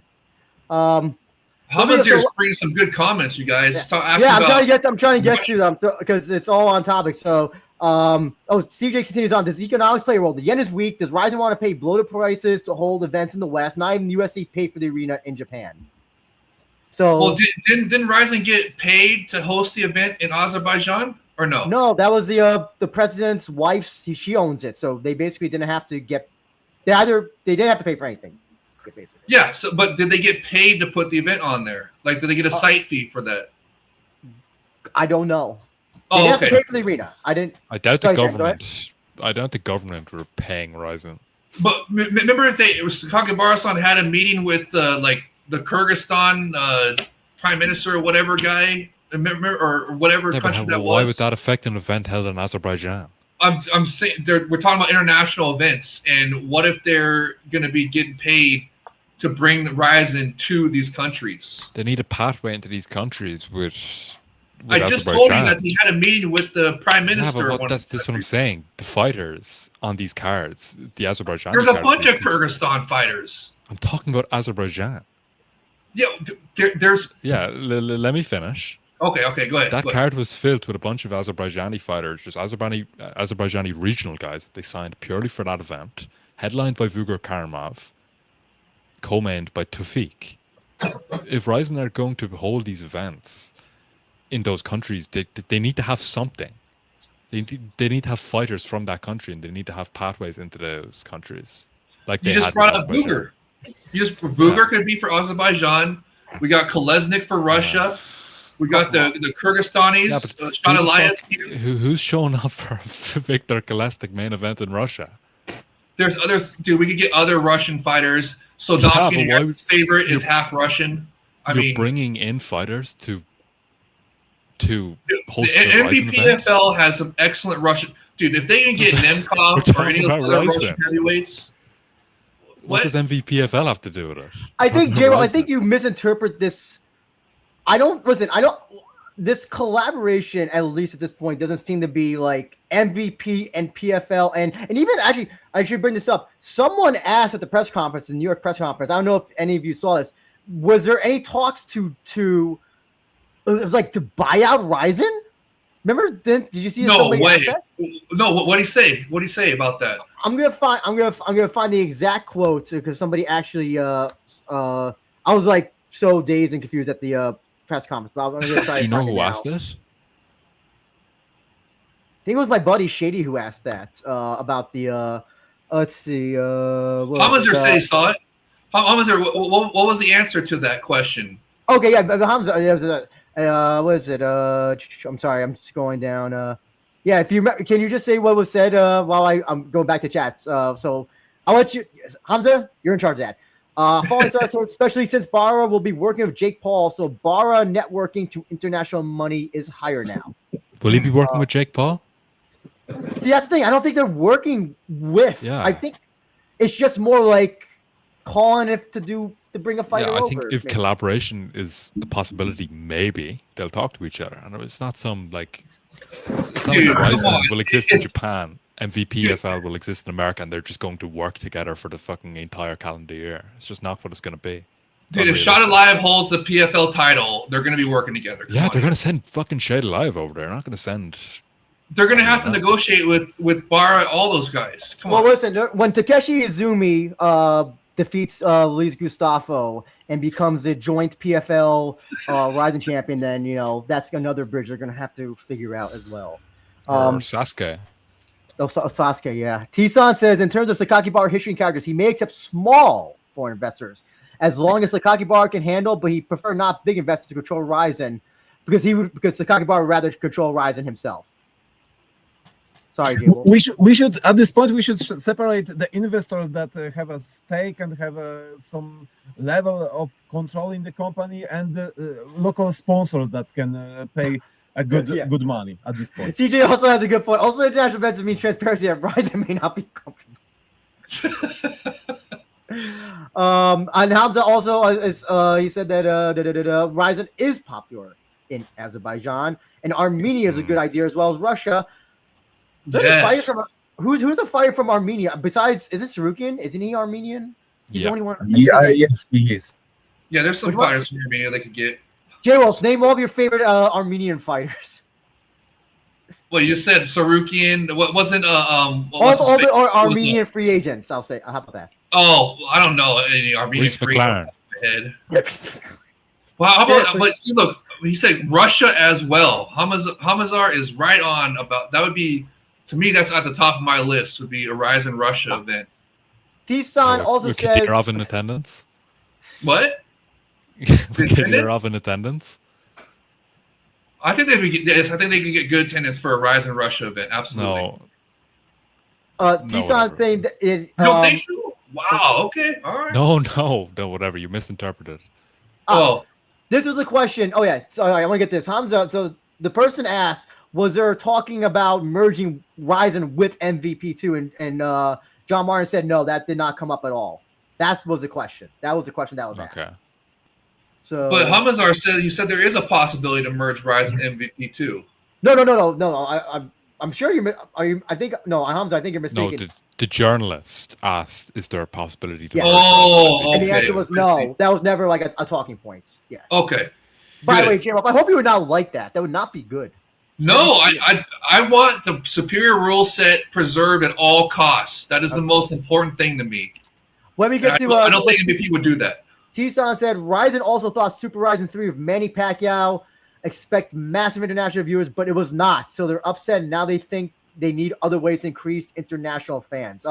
J-Wolf, I am right about that. I remember you said that Manny Pacquiao was gonna. I'm now vindicated. I am now vindicated. I don't know about that because look, we got the numbers from was it 2023 or 2024? Yeah, but it was Mikaru who sold all those pay-per-views. Oh, also those Mikaru and Mayweather. Yamamoto. Your guys' favorite Mayweather that did the No. massive buys. 2023. Mhm. I can't remember which one. But we got the printout of the list It was of all the different 2024. buys. It was 2024. 2024. Yeah, Hiramoto versus Mikaru. Oh, okay. So it wasn't one of the boxing crossovers. No. All right, never mind then. Also, C-San said, so Kakibara said UFC was asking too much money for the Japan side of business people for the host UFC. So that is why all the Japanese companies cannot, or I'm probably would say would not pay for UFC, since the UFC was asking for such a high price. Well, they could always go to Spain. Oh, sure. If they're Moroccan. Yeah. What is the this? Serbia because Serbian government paid them $2.5 million, something like this. Oh, and also CJ says, don't think Sakakibara didn't notice how foreign investors screwed Fuji TV by demanding investigations, etc. So, yes. So yeah, we've been talking about this for a long time. I would like to get into some other topics. Go to Hamazar's. Don't skip over Hamazar's. What? The next one. No, you skipped it. You skipped Which it. one? This There one? we go. UFC 95 in London had 0 English fighters, and the main event was Joe Daddy Stevenson versus Joe Lozon. They didn't have any German fighters on the UFC 99 card, and it did big numbers, so they did big numbers, so they can The do UFC. Yeah, does that why have to do would with Rizin? Rizin not be able to replicate that? They did it in Because Horizon Azerbaijan, isn't UFC. did it in Korea.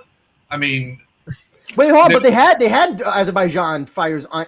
Wait, hold on, I'm J-Wolf. I'm sorry. and they're gonna have when they go to a country, they'll sign local guys as well, and they have some big guys on their roster already that can be in the main events or challenge for a title. I mean, I don't know what the problem would be. Are you saying because the whole card is not filled with them? Hamazir just showed you an example from the UFC of not having any English The or German UFC? fighters. Were the UFC not established worldwide at this point? What are we doing here? Almost 100 events in. What does Okay, this have to but do with anything? Okay, but there's mixed martial arts fans in these, and they'll show up. They'll show up for the events. I agree with Hamazir 100%. I'm sure that the venues will pack out, but what will it do for Rizin? Expand their international reach. I mean, what are we doing here? By hosting what? A International Japanese show? events. Yes. Okay. I can't believe you can't grasp that, Sam. Wait, I mean- Wanderlei Silva's not German? What? Wait, Wanderlei Silva. Oh, no wonder. UFC 99. You know why it sold out? Because Czech Congo was in the main event. Of course. Of course. No wonder. Rizin vet. By the way, as well, for some they wish.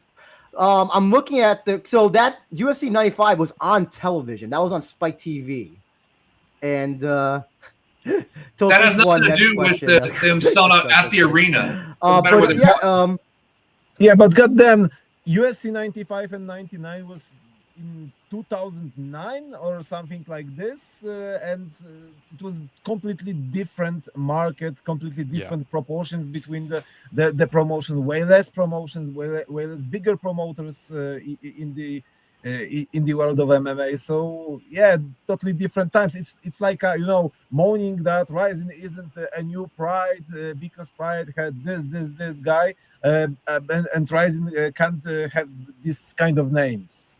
Show Hamzamir's comments. So show those newest ones. Oh, which about on I don't know what MVK is. VK is a Russian social media platform. Okay, 5 million people were watching this Rizin New Year's show. Yes. Which Rizin New Year's Eve was this? I'd like to see the proof. And Russia is a perfect market. Yes. Thank you, Hamzamir. And CJ saying UFC 95 had English fighters on the entire undercard.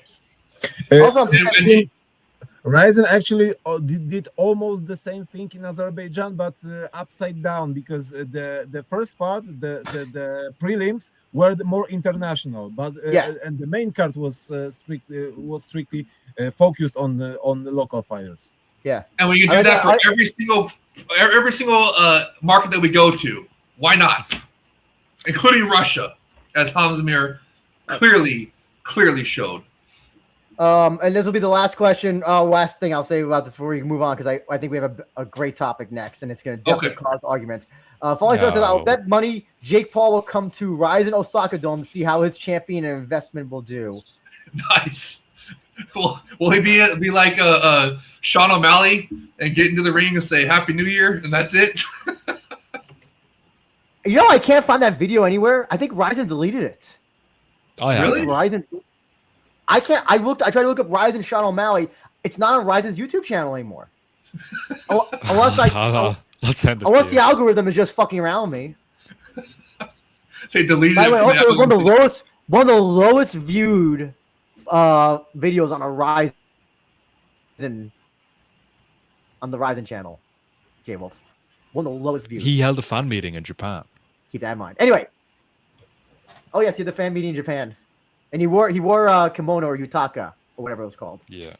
If you want to get some Sean O'Malley news in Japan, he should have toked up in Japan. Then you would have heard news about Sean O'Malley in Japan. Not good news. Hey, Hamzamir answered the question. He said it was this year's New Year's Eve that got 5 million views on the Russian channel. Oh, you're watching with VPN. M.VK. Okay. Do they have 5 million views in Russia? Hamzamir is 100% correct. Rizin Russia would be successful. Were you watching? Of course I was watching, but not on MVK. I was watching on Rizin.tv with all you guys. No, listen. Unlike other people, J Wolf actually watches the shows, so I yeah. In Russia, where Rizin Crimea. Oh god. Rizin Chechnya. Rizin Ukraine. Rizin Chechnya. My god. Let's talk about who's stood out in Rizin this year and who has broken out, whose stock has dwindled. I have some names, but I would like to hear everybody's first. And J Wolf, who has broken out for you this year so far, and who has, I guess, shit the bed? I'm not talking so much in terms of like tickets or drawing. I don't want to kind of go that route. But I want who has stood out for you and who's kind of back of the line, or I guess get ready to learn Deep Buddy. Type. Okay. For sure, Rizin Prince Akimoto, definitely on the rise. Ryan King Kafaro, incredible. Shinryu dethroning Suzy Kubo. Wait, hold on. Did you say call him King Akimoto? Did you call him? No, Kafaro. Sorry, go ahead. Ryan King Kafaro. Oh, okay, sorry, my bad. Sorry. And Rizin Prince Akimoto. Those two guys clearly stand out to me. Danny Sabatello, Danny K1 striking, One Punch Man Sabatello, another one. Shinryu, I'd like to also add in there as well for dethroning Snoozy Kubo and ridding us of that. And I mean, there's so many guys that we could list right now. And the year's it's only halfway done. So and Luis Killer Gustavo as well becoming champion. I feel like that just brought his stardom to another level. I mean, you saw the video. You even made a comment about it after that fight where like he got mobbed by a bunch of Rizin fans that were like young, like little kid Rizin fans. Was that before the fight? I thought it was after the fight. I thought they had a belt with them. No, I'm talking about the one after the fight where he had the belt and he got mobbed by the fans in the airport. I think it was. I didn't see that one. Oh, but I mean, dude, there's so many to count about who's broken out this year, in my opinion, including the international fighters. And we just saw the return of Johnny Case making weight. Johnny Case making weight, getting finishes. I mean, dude, there's a bunch of guys, and the year is only half over, so there could be even more before the year's up. So, and the guys that you want to say whose stock has dwindled, oh, geez. I mean, you can say Ren. I'm happy for you to say Ren.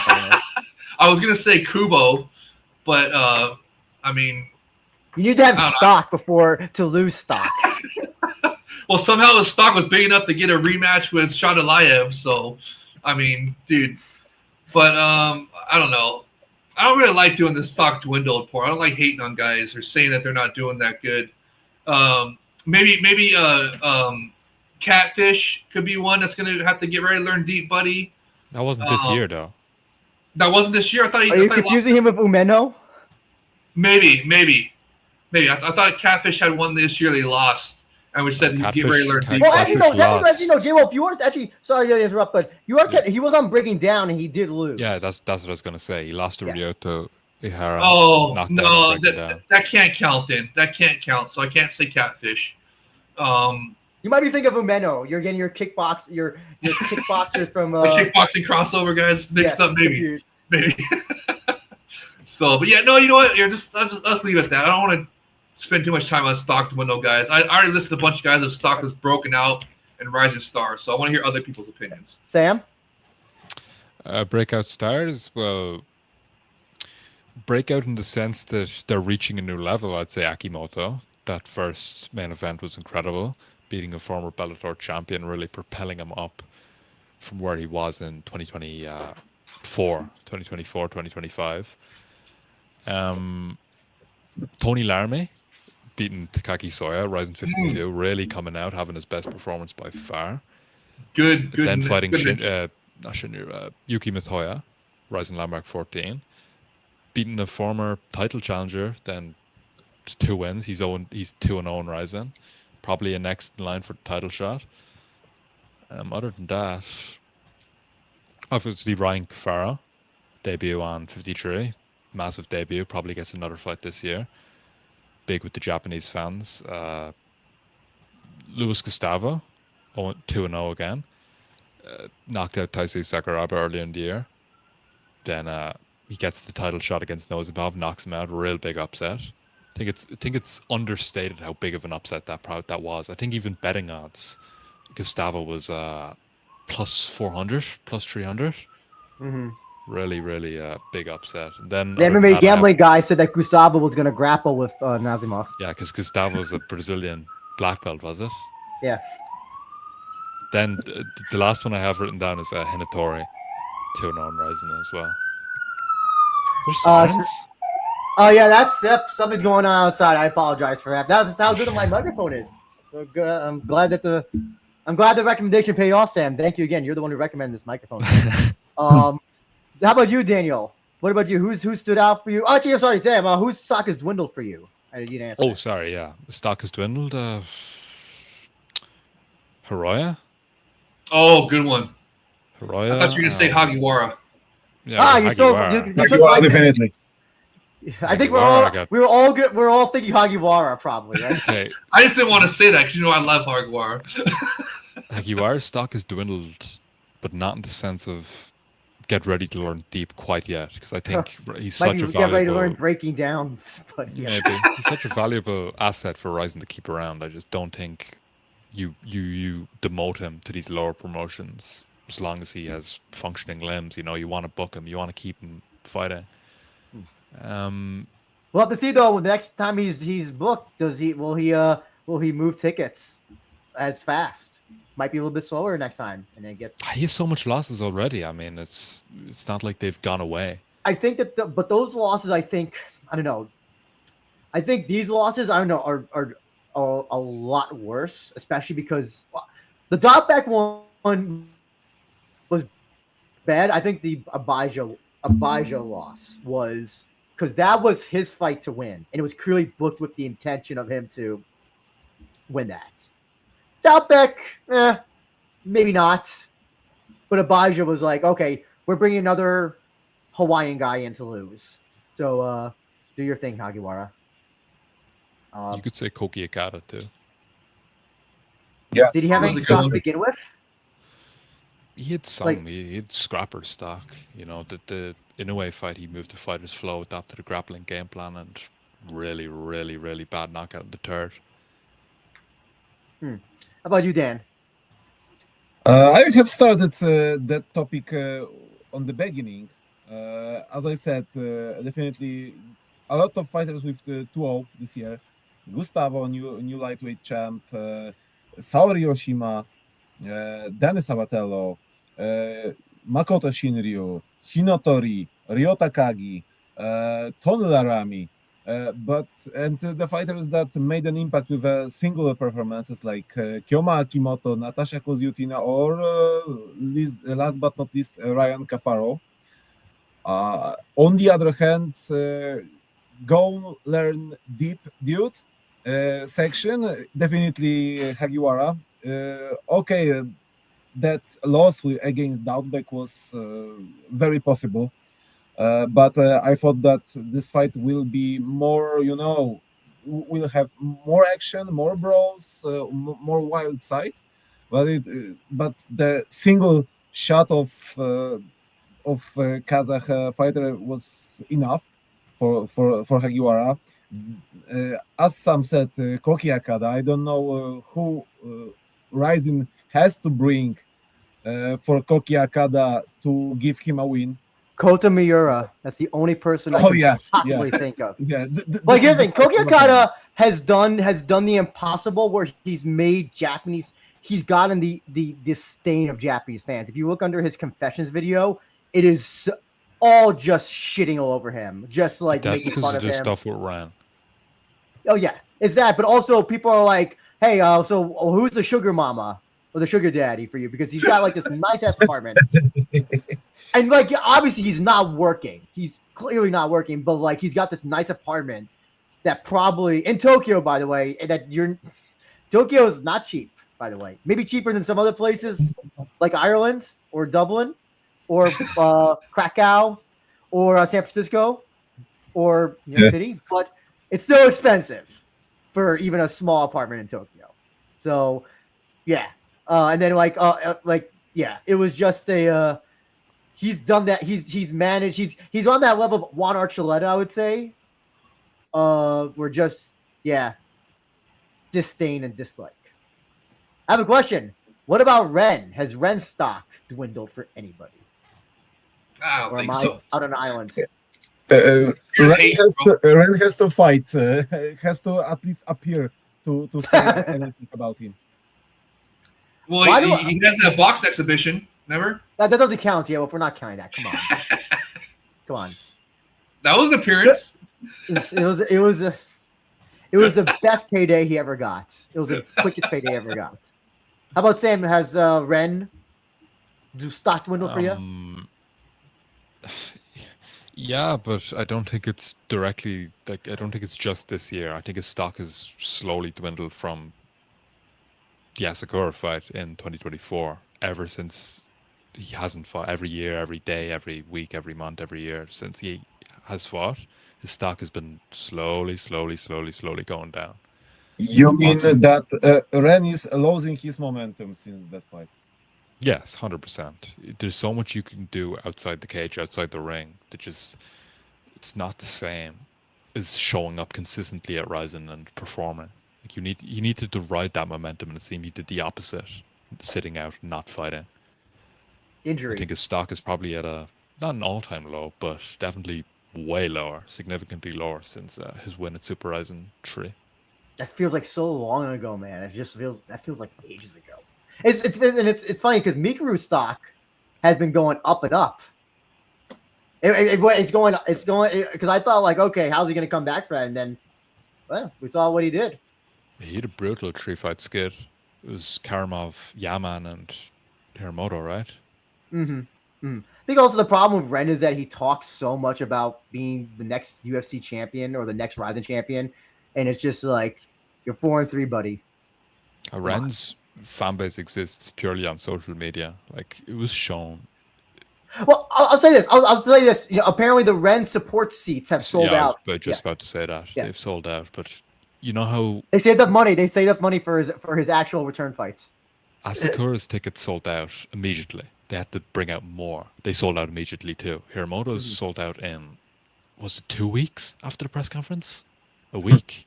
Maybe 3 weeks? Like that's a much longer amount of time than Asakura. Like people are even trying to put Hiramoto in the conversations of Asakura. It's just completely inaccurate. Falling Star says, I don't know if having Terrence Crawford to follow you on IEG, Instagram, this year counts that his stock is going down. Did he follow him? I know they took a picture. No, they were around Japan together. But like what the fuck does that mean? Like who cares? Is Terrence Crawford still, is he retired? Didn't he like retire? Yeah, he's retired. But because Crawford was venturing into Japan, wasn't he?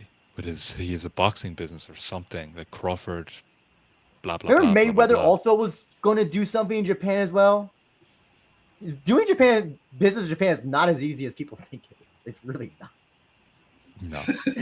Yeah. Some gambling shit or something. What up? So I'm sorry. Somebody else say something? Yeah. I would like Yes, to finish the topic about. Yes, I'll go ahead. Some disappointing performances of some fighters. Definitely Genji, as you said, Genji Umeno, who take 2 losses in not very good style, not very impressive style. Tenya Yoshimura, I would like to say he had a hard task, but once in his debut, he didn't make weight. I think it was the case, but also he had hard opponents. He lost with Nurkan Jumagaze and Johnny Case. He didn't make weight with Jumagaze. 74.5 kilos, and also my big disappointment is Ryunosuke Honda. He is a deep flyweight Grand Prix finalist. He lost only with Ryuya Fukuda. It was in 2025 or 24. I don't remember it. But he got KO'd it was in Fukuoka landmark against Kyohei Takagi. So Hinotori. This is my biggest disappointments, and they need to learn deep, as you would say. We call him Hinotori here. We don't call him other places. We'll call him by Phoenix character. Oh, Phoenix. Yeah. Firebird character. Tenya Yoshimura player. I'm trying to think of like I know we brought up the atom weight of Oshima. Was that you, Dan, or was that you, Jay? Yeah. Okay. I mentioned. How do you think? How about you think atom weight's going to have a resurgence? You think we can finally? You think atom weight's getting that's no longer on his life support? You think Rizin's going to try to do more things in 2027? I hope so. I've only hoped that for more foreign talent in atomweight. The sign of Kozyutina was a lot, meant a lot, and I've thought that this is the beginning of the more international expansion of the super atomweight. I know. I can tell you right now on the public. I'm like a Shukirata. I will tell you on the public right now that former IMMAF amateur world champion Magdalena Chaban was in an advanced talks with Rizin. I Renata also Ilo- IMMA. Sorry to interrupt. IMMAF is also doing. They did a Japan show, I believe. Really? Right? I don't know. I think it was associated with Pancreas or Shuto because I got a press thing for it. It was all in Japanese. I briefly Wasn't looked at it. Shingo at the IMAFs? Well, recently he enough? was, but also Hirotaka Nakata, former Pancreas fighter, was also Oh, there. yeah. Oh yeah, Fair- yeah. Yeah. So I know that she was in talks in a serious talks with Rizin. Ultimately, she changed the management to some Thailand Chechen based, and Oh. there are guys who had a very good relationship with one. So she signed right now with one, and I think that she will fight her debut fight will take place at some fight night event. So I think this is not a one-off contract. So yeah, but this virtual Grand Prix has some better sides and less better sides. So that's a good question. How it will work out? Okay, I'm happy that Siu Park is back. She is a very important person in the landscape of super atom weight. Do you think she's going to advance, Daniel? Could you repeat? Do you think she did good enough to advance? I don't think she did good enough to advance because her fight wasn't a finish. I think she's enough good fighter to advance, just by the skill set. Maybe this fight wasn't super entertaining, but I think she has enough of skills to let's say advance. But I'm really curious how Rena will do against Kozyutina. We will see in which place right now Rena is, but we know very well that she's closer to the end of her career than the She beginning. said 2027 will be the last year of her career. Yeah. So this will tell us a lot, I think. And the plan is to hold a title fight on New Year's Eve. Am I right? Yes.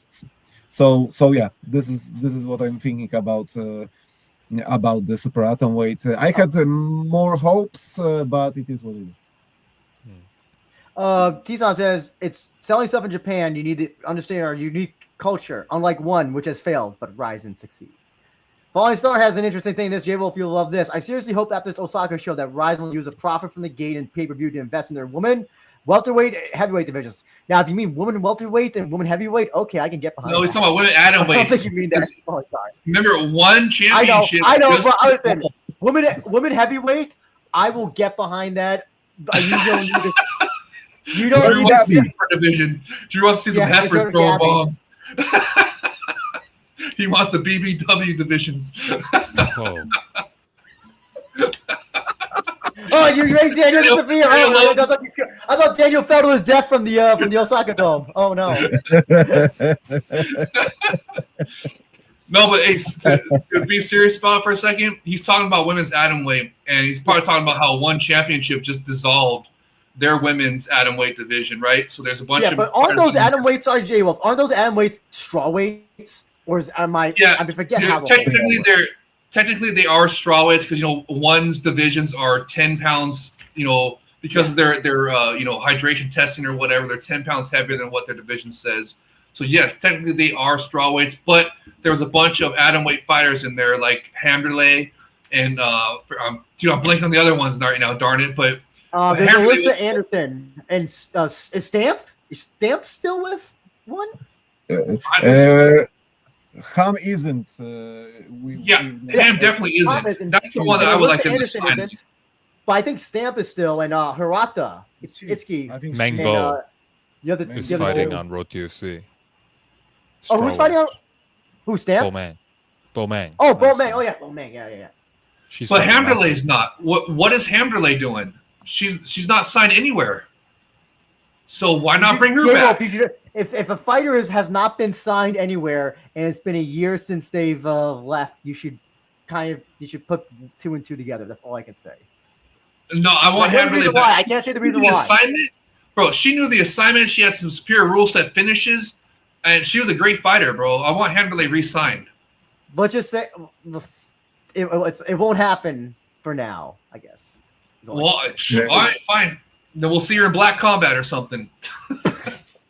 I'm gonna say this right now. Well, as you know, Black Combat might be able to they might kowtow to her. I'll say that. They're doing big things, bro. They're doing big things. So hey, how could we skipped fucking over Hamzamir's comment? Darn it, Hamzamir had a great comment as well. You skipped it. What? Where? The BKFC comment. We're talking Like, about. We're not talking about. Yeah, we're on a different topic, and BKFC is. Yeah, but it was a good point about why they could do international Rizin shows. But whatever. All right, you guys read it in the comments. So, anyways, I like the following stars because he's mentioning welterweight and the heavyweight divisions. Middleweight. Why no middleweight? Yeah, get middleweight and light heavyweight in there because Rizin already has a history of light heavyweight, the greatness. So why what not free do it agents again? should they sign, J Wolf? What middleweight, welterweight, and light heavyweight free agents are you looking out for? Oh well, right now I'm not looking at any welterweight middleweight or light heavyweight, but I'm sure there are some out there. But for welterweight, you already know there's a bunch of them. Like who? Gyota Yamauchi, that's the guy. He's not a free agent. He's not free agent anymore. He's in. He's a Packer jail. Son of a gun. Well, also, here's the thing. What did you listen? As soon as he got released from Bellator or PFL, you think if Rizin wanted him, they would have not have gotten him like as soon as they could. Well, they weren't looking to expand yet. I mean, I don't know. Maybe they're going to start expanding finally. I don't know. I mean, I'm just going on what the falling star right here is saying, and I love it. I hope they do expand. And I didn't know that Yamauchi was already scooped up in Pancrase jail. Well, he hasn't fought Pancrase also for a while, J Wolf. I don't know what's going on with him, man. Oh, really? Oh, man. Well, shoot, I don't know then. And but Spike Carlisle, Spike Carlisle's doing side quests and knockouts. Knockout. There's one other one. That's a good one. Oh no, come Damon on. Brown is a free agent. Which one, Daniel? Damon Brown. Beat down. There we go. Yes. Bring him back. Have him face Pitbull at 170. Remember he was talking about that one. Damian Beatdown Brown was talking about facing Patricky Pitbull at 170. I don't think there's anything I'd want to watch less. How about Jose Torres versus Sabatello? Yes, bring Jose Torres back just for Sam. No. You know what we should bring back for you, Drew? Archuleta. Archuleta was photographed. I'm indifferent to Archuleta. Listen, I was there when Archuleta beat Patchy Mix. Listen, he's a fine fighter. I get it. My whole problem was that he just missed weight twice and then clearly overstayed his visa, and so he's banned from Japan. He's not coming back for some time. He was just photographed in Rizin gloves, so I don't know what that's all about. But J-Wolf, you know how many of these people take pictures of just whatever and just it means nothing? Hey, no, do you remember Jake Paul was photographed in Rizin boxing gloves? And that was Logan Paul. Oh, it was Logan Paul? Oh, darn. It's not even the. This wasn't deep lore. This wasn't what do you call it? This wasn't a long-term storytelling. This was not long-term storytelling. But once again, did you say that Archuleta has a ban in Japan? I don't know about ban, but he's definitely not allowed to come because apparently he was supposed to have to fight Sugruni, and then the fight got canceled, and I think he said it was visa issue. Yeah. Oh, it was Koji Takeda? No. It was Sugruni on New Year's Eve 2025, but then on Twitter he said that he was offered Koji Takeda after that. Okay. And then something happened, and the fight got canceled out of nowhere. Nothing. And so what else could it possibly have been? Shingo blocked his number. I guess. Hey, but they gave Johnny Case another shot after missing weight. So why would they not do it to He didn't Archuleta? overstay his visa, though. He didn't overstay his visa. He left when he was supposed to. But sorry, Which Sam, which go ahead. which heavyweight fighter got jailed in Australia? I don't remember the name. The American one JQ? from Rizin. Jake Huon, yeah. He's got a rap sheet. I'm not so sure that would allow him back in Japan. And Yeah, it's not dude. exactly like you I can. definitely think Crazy that was a Horse. felony, right? And they won't let him back in Crazy Horse Japan was with a allowed in felony. Japan. You see, so the Crazy Horse thing, I think. When that was that? So that was 2015. Now, 2015. why is this? Yeah. I want to say that things were a little bit easier, not a little bit harder to find, but also one of his things was scrubbed from his record, or was like, what do you call it? Expunged. Expunge. Yeah, that's it. Expunge. Sorry, J-Wop, I know you've dealt with that before, so you know the terminology better. So, but Hey, what are you insinuating there? I was paralegal. That's how I dealt with it. yeah. But yeah, so yeah, I don't think I don't. So if they do have a US show, JQ can be on it probably for you. There we go. And Archuleta as well. Oh, I'm sure. I guess so. I can find it. There you go. I like it. Good ideas. T-san says Japan culture recognized weight fail considered as a harikiri type of crime. Yeah, that's like the worst thing you could do. Do you remember Gabi Garcia's apologize speech many years Oh, ago? yes. One of the most memorable things ever in Rizin was their bowing down apology. Oh, loved it. Seen it live. Hey, So and how, no, sorry, you skipped over Chris Cushman's comment. did I? Don't be hating. Don't be hating. Put that. There we go. Yes. Black Hawk J-Wolf Classic, of course. Love Black comment. Do you have any bold predictions for the rest of the year? Sam, I'll start with you. Do you feel any fights, or do you think any other sort of news that you feel like might be brewing? If you had to pick or think of. I can't think of anything bold, to be honest. I can't think of anything outlandish. Okay. 'Cause, Let's not use bold. Let's just say anything.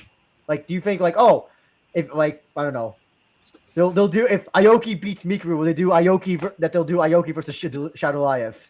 think if Aoki beats Mikuru, he's done. Like he's retired. I think win or lose, he's retiring. Really, From- Mikuru's retiring? No, it's No, not not Aoki. Mikuru. Oh, Aoki. Oh, okay. Because like he's trying to pursue that pro wrestling thing, so like I don't think he wants to stick around in MMA too longer. You don't think he wants to get that 50th win, Sam? Maybe, but I just don't think it'll come in Rizin. Wow. Will that be his 50th win? Yeah. That'll actually be his. That'll be his. So this will be his 49th fight. No, it's like his 60th or 70th fight somewhere around there, but it'll be a 50th win. Oh, I see. Oh, I'm sorry. Okay, I'm sorry. I misheard you. Okay. Okay. So that's interesting. So if he does win, that will be his 50th win in MMA if he beats Mikuru. That's interesting. Yeah. Yeah. And that would be one to retire off of, like Sam is saying. But if he doesn't, Mikuru wins, then I could see him sticking around for another fight or two to get that 50th win before he retires. Oh, okay. Okay. Gotcha. So you're not gonna say Mikuru is gonna retire if he loses to Aoki? Shit, better not. Mikuru will have like fake retirements if he loses Oh, again, okay. but I don't think he's fully done until the old lady sings. Or At least fat until the lady. rent fight happens, I think. Yeah, Rent. totally. How about you, J-Wolf? Any bold predictions or any just general predictions that you think? Yes, I do. Bold predictions. Please make them realistic. Please make them realistic, though. All Third, but right. realistic. They're all realistic, but okay, I'll make them even more realistic just for you. But look, Yes. I think the second half of the year is going to be even better than the first half of the year, and this could possibly be the greatest year in Rizin's history, even including the pre-pandemic Rizin. So that to me, that's a pretty bold prediction because I think the Super Rizin 5 event is going to be massive, and then if the New Year's Eve event is going to be, what it's rumored to be, which is collaboration with PFL, MVPFL, and ACA, that could be absolutely like the biggest event in Rizin's history, in my opinion.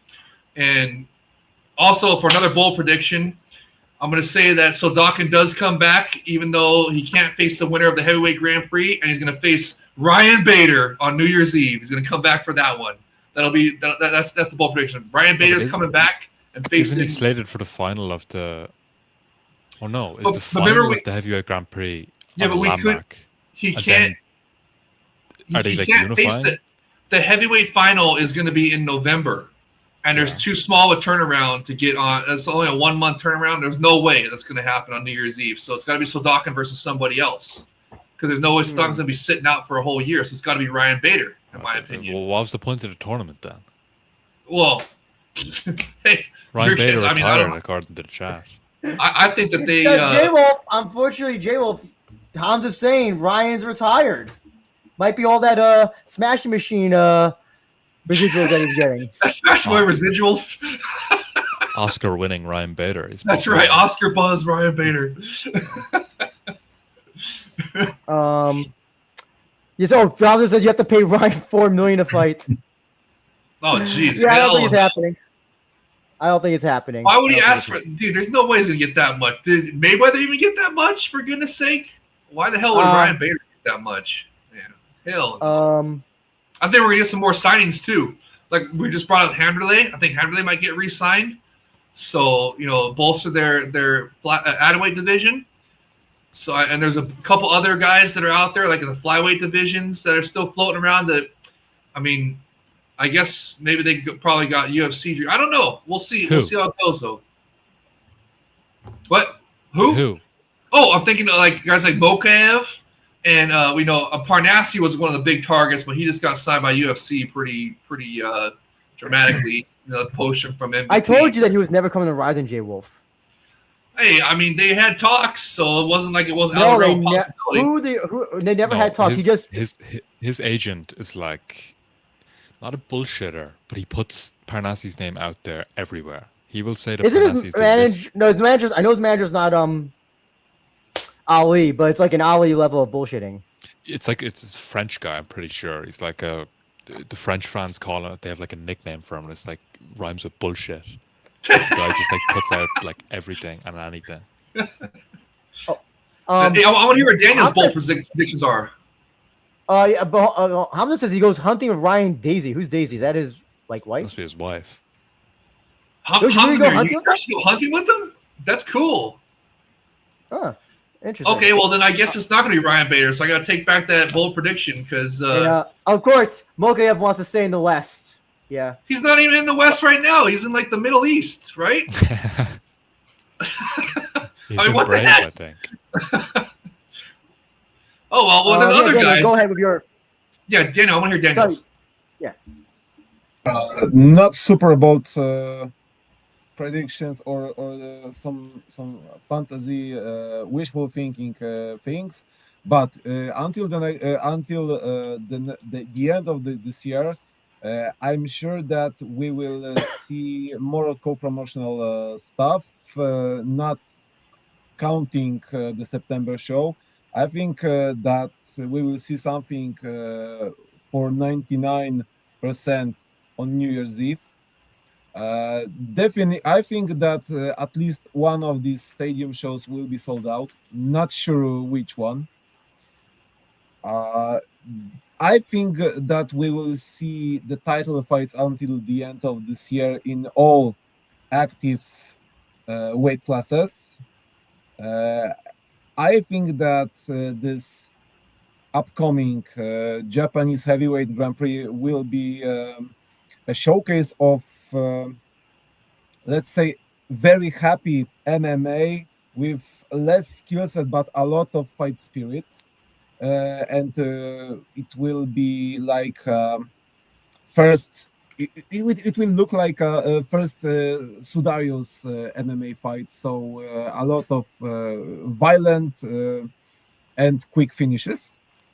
And I think that until the end of the year, we will most probably New Year's Eve we will see Chihiro Suzuki back, but I'm not sure about the details of his injury. Oh, you think he'll come back from injury by New Year's Eve? I hope so. Cool. Me too. And by the way- if Bader's not going to be, if Bader's totally retired, then it's got to be an ACA heavyweight facing Sodakin, or maybe an PFL heavyweight facing Sodakin. But there's no way they're Okay, going to have J-Wolf, Sodakin sit out over a I'll year. humor you, J Wolf. Name one who faces. For who? Well, wait, hold on. Are you talking about who faces Bader or who faces Sodakin? Or Sodakin, because they're saying Bader's retired. okay. So it's either going to be an ACA heavyweight or an PFL heavyweight. I'm answering the question from the chat. Yes, Rizin 54 is sold out already. It was the news from, I think, yesterday. 11 days to the event, it was sold out. Yeah. 10K arena.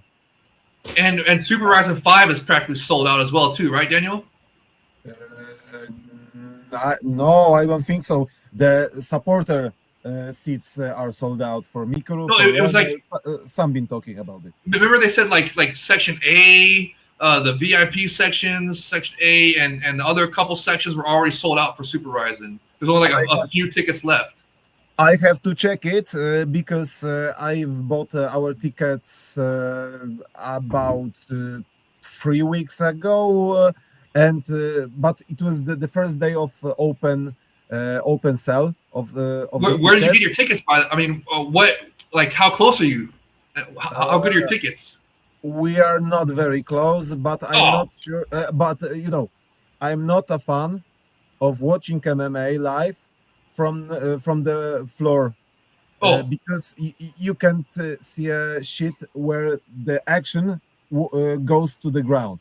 And I've took S category tickets. It was goddamn expensive, but yeah, it is what it is. The Rizin tickets are not very cheap nowadays. It's kind of incomparable when we will see the ticket pricing from 2019 and right now. It's totally different thing. But I have took the tickets from the closest tickets on the stand. Nice. And it's in the first stadium section is the S section, right? Yes. But never been at the baseball stadium. So totally, I don't. I'm not sure what to expect. I've been at some MMA shows. Stadium shows, but the soccer stadiums once at the KSW, both KSW Colosseum events. It's so yeah. Right now, I'm not sure what to expect actually. I bet you they'll put the ring right where the baseball diamond usually is, or a little bit farther out to the outfield. But I bet you it'll be right close because that's where all the stadium seating will be. Or do you know where you're at in the stadium? Are you close to like where like home plate would be? Or are you out more closer to like one of the foul line? You know what I'm talking about for a baseball stadium, right? Like where the foul markers are. You know the ticket seats plan, the seats plan that is like in the middle of the stand sections. Are for the supporters club. The sides are for the open, are for the general ticket sales. So we will be at the side. Not sure which one because the Japanese ticket service doesn't give you a chance to just take your seats, to pick your seats. I just see. Gives it from automatically. Oh, okay. It's not like in Europe. So you're going to be like you said, by home plate is for like the influencer fighters tickets, right? And then the ones a little bit farther out is going to be the ones that you're going to be at. So hopefully you're like right there, close to like the first base or the third base, and then we'll be at the higher place seats at the stands. Yeah, not the floor. Yeah. Sorry to interrupt, guys. I would like to get to the last topic. Let's go. Yeah. Last topic at hand. For us, Rizin.tv, how we normally watch it most of the time, I assume, if you do watch the shows. Yes, Sam, Rizin.tv, how has it been for you so far since it's rebranding or whatever? Amazing. Amazing since it's rebranding, amazing since it started. To be honest, it's been accessible, it's been easy to watch, and someone like myself who makes content, it's very easy to search up a fight, get the clips, and bang, that's done. It's accessible, it's easy. Um, it's a great way for international fans to get into Ryzen. Just watching the events, it has a list of the upcoming events. It has a list of not a list rather, but a folder of JMMA icons, current champions, best of series. There's a lot of content there to watch, and thankful that the days of like Fight TV and Stream Ticket are over. Not Stream Ticket, it was live now. Yeah. How about you, Daniel? Well, actually, no, you don't get Rise TV, right? Or you have to watch it? No. How's that work again? Because you like sometimes is there sometimes like not banned in Europe, but like you can't. You have to. It's geo blocked in Europe sometimes. Yeah, last year there were two broadcasts here in Poland, and it was broadcasted online, not even on the linear channels on the TV, but the two online broadcasts. In the online service of current broadcasting partner of KSW, because of Marek Samochuk's appearance in the heavyweight Grand Prix. The first, both fucking success.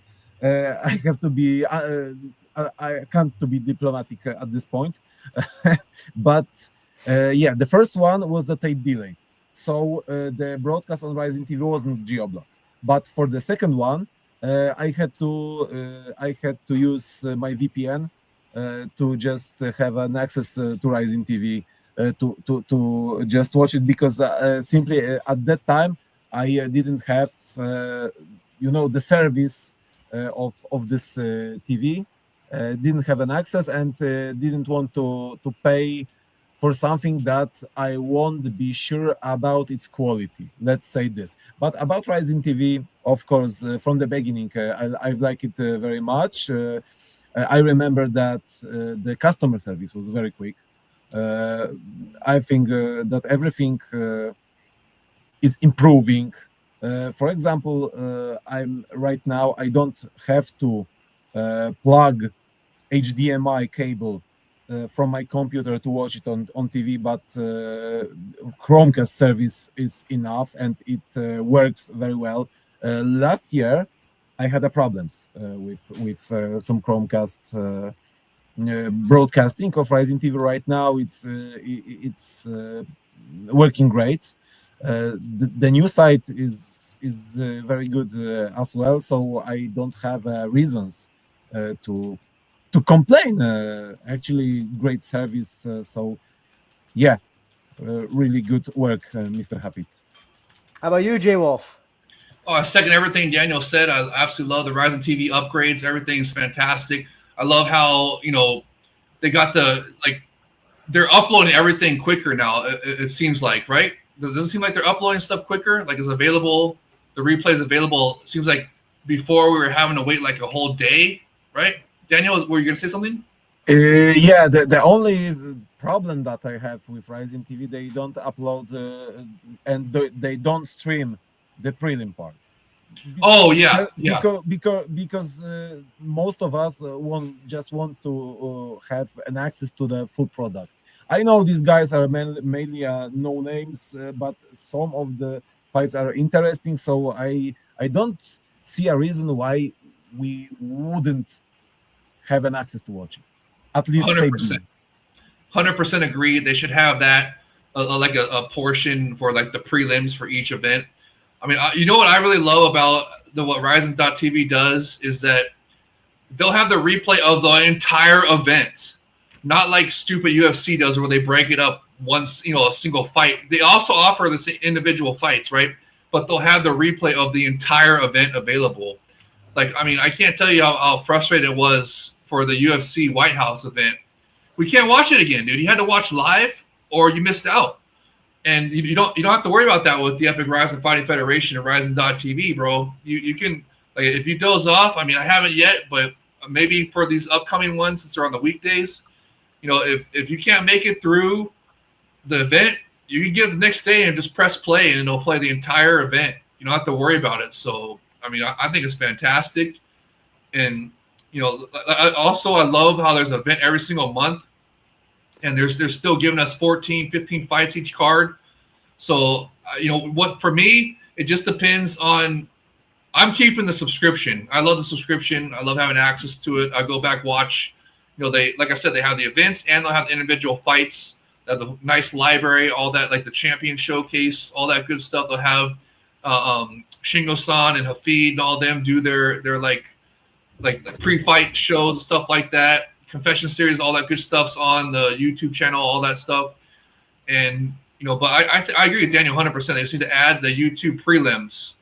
A section for the prelim bouts, so those are not lost to the ether somewhere. I don't have to wait for them to be posted on YouTube. Well, apparently they're available on Rizin 100, which I tried to sign up for this past weekend and it wouldn't let me. So some of them were lost forever. Enzo versus Yuri Suda. Still haven't seen that fight since I watched it live. I don't think it happened actually. I don't think there's a might be Mandela effect. You know what? The one thing though, Drew, I want to say real quick is that I want to keep the subscription to Rizin TV. I'm really happy with the price. It's under $20 for us, and like I said, I'm happy with it having an event every single month. And it's been, like Daniel was saying earlier in the show, it's been really strong for every single show. But they cannot take at the beginning of the year. They take like 2-3 months off, right? I don't want to do that anymore, especially if you want me to keep the subscription. I'll only allow like a month off. Like you got to start in February. I mean, I've loved this year. They had 8 events, 4 ring events, 4 cage events, but they got to bump that up to at least 10 events next year. I mean, start in February. That'll have me keep a subscription to Rizin.tv. I'm real happy with everything. I have a great internet, so it hasn't skipped for me once. And I couldn't find the screenshot on my phone for you guys, but I know it's there. Look, next time you're watching, check the counter. I want you to see it's going to go. It's going to go. Take a picture of your flip phone. Take a picture of your flip phone. It's not a flip phone. Look, it's not a flip phone. It's not a flip phone. Huawei? Is it? Huawei phone? No, it's a freaking Motorola phone. What the fuck? What? It was supposed to be. Oh, I'm sorry, I'm not rich like you guys. I don't have an iPhone. The fuck did you get that, dude? Like the fucking gas station? Bro, I have an Android. Jay, the only person I've ever known who pulled out a phone and it has Motorola. Couple days ago, sorry, Dave. Motorola too. Yeah, Motorola 2, Daniel. Yeah, that's right. That's a Metro PCS cheapy special right there, baby. Hey, it works good. Right anyway, now I have a phone and it fucking sucks, but okay, whatever. Yeah, we can't all be rich like you guys, though. Making all the money from the Yaman gifts. Yeah. I'm taking care of guys. I'm gonna wrap it up now. I think we've had a good discussion about Rise's. Could you look at the Discord? I've posted the ticket sales of the Super Rising. Yes, I see Suzuki come back. Suzuki, Yaman. Oh no, not Yaman. I'm sorry, Anna. No, you see the ticket sales for Super Rising, right? Yeah, I see it. Yeah, VV double VIP first row seats sold out. Mikuru Asakura seats sold out. Ren's almost sold out. Poor Yutaka Saito has still available. Let's see. Suzuki. Oh, seats. Oh, there. Seats A and seats S. S seats, A seats. Okay. Yeah. Okay, that's what it was. I got that from the Rizin Japanese Twitter account. That's where they had that information posted. I've checked how was the cost of S section tickets, and it was like $215. Okay, that's not bad. Okay, no, not bad. But guys, I do want to wrap it up. I'm also hungry as fuck, man. I've not eaten a fucking thing today. J Wolf, where can people find you and reach you? On Twitter at JAYYOLF1. Yes, it's misspelled on purpose. That's how you know it's me.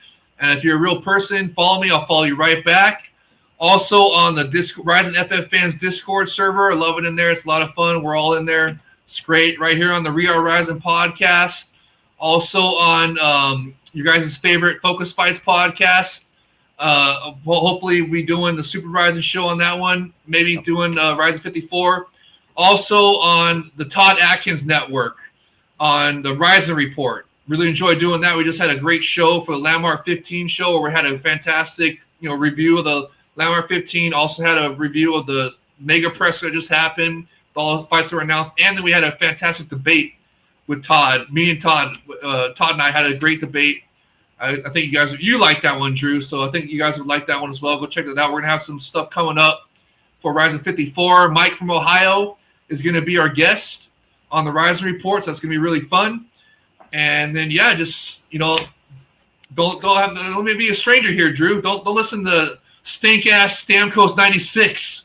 He's full of lies. That fucking bitch ass hater. Whenever I want to learn about Shuto, I'm gonna come to the Rizin Report. 1990. Okay. Hey, we gotta do a film review too. Remember, KC said he wanted to do us. The Protector. We'll get to that. I mean, it's a busy week. It's a busy time coming up. We'll definitely during one of the slow times. Sam, where can people find you? Normally in Strapple Gym. I'm there 9 to 5. I'm on Twitter. I'm on X, whatever you want to call it. I write articles on Substack. I'm on Discord. I'm in the Discord. We have great conversations with Jay Wolf. It's a nice time. You can find me there. Find me Twitter. Find me Substack. Samarant on everything. Daniel? Yes, you can see my Twitter account. I'm posting a lot of stuff in English. The majority, I think, about Japanese MMA and kickboxing in general. Some stuff in Polish, but you can use translate as well without any problems. Thank you, Grok. Also, I'm also available on the Instagram.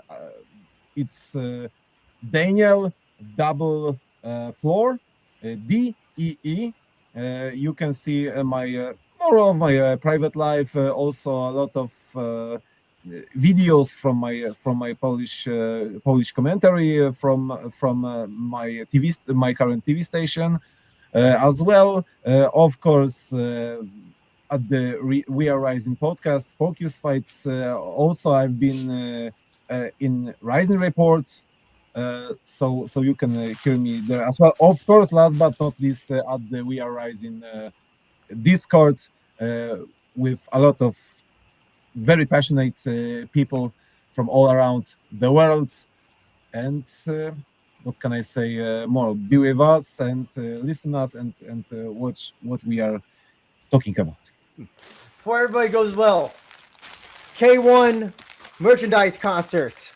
Remember, just follow the YouTube thing. Send me a picture or whatever, or fake it. I don't care. And then tell me which kickboxing fight you want to see. Well, the biggest kickboxing fight that can be possibly put on. So remember, and if I pick you, you get to decide which one you want, and second gets the other prize. And it could be anywhere in the world to get that. Everybody's eligible. Yes, also subscribe if you have not, and follow the podcast We Are Rizin Pod on Twitter as well. And yes, join the Rizin Discord where you can get into arguments with Jay Wolf about heavyweight and they get rage bait. How awesome heavyweight is. Yes. And how we need to expand. How we need to expand with welterweight, middleweight. You know what we should expand with? Like Daniel was saying, men's strawweight should be expanded to.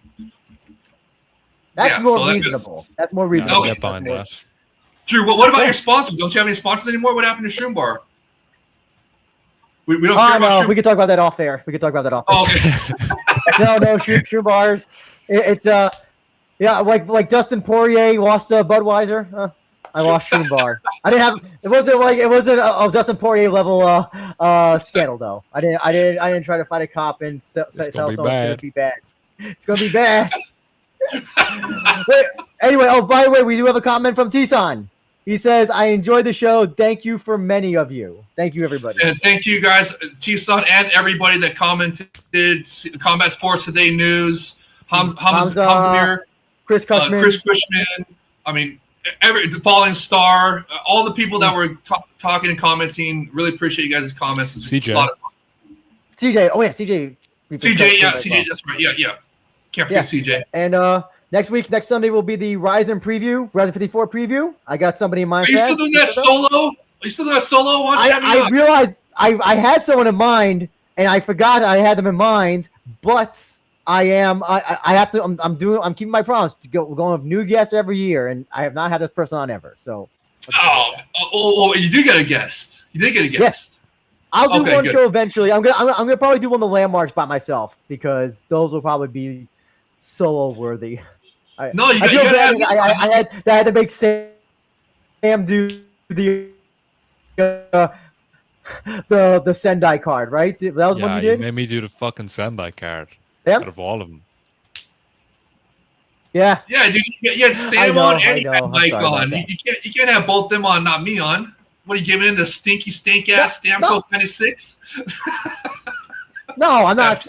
Ass hater. Anyway, everybody, thank you for tuning in. Please tune in next Sunday for the Rizin 54 preview, 7 p.m. Eastern Standard Time, and continue watching Fight. Support Rizin.tv, and see you on the next one. Pride never die.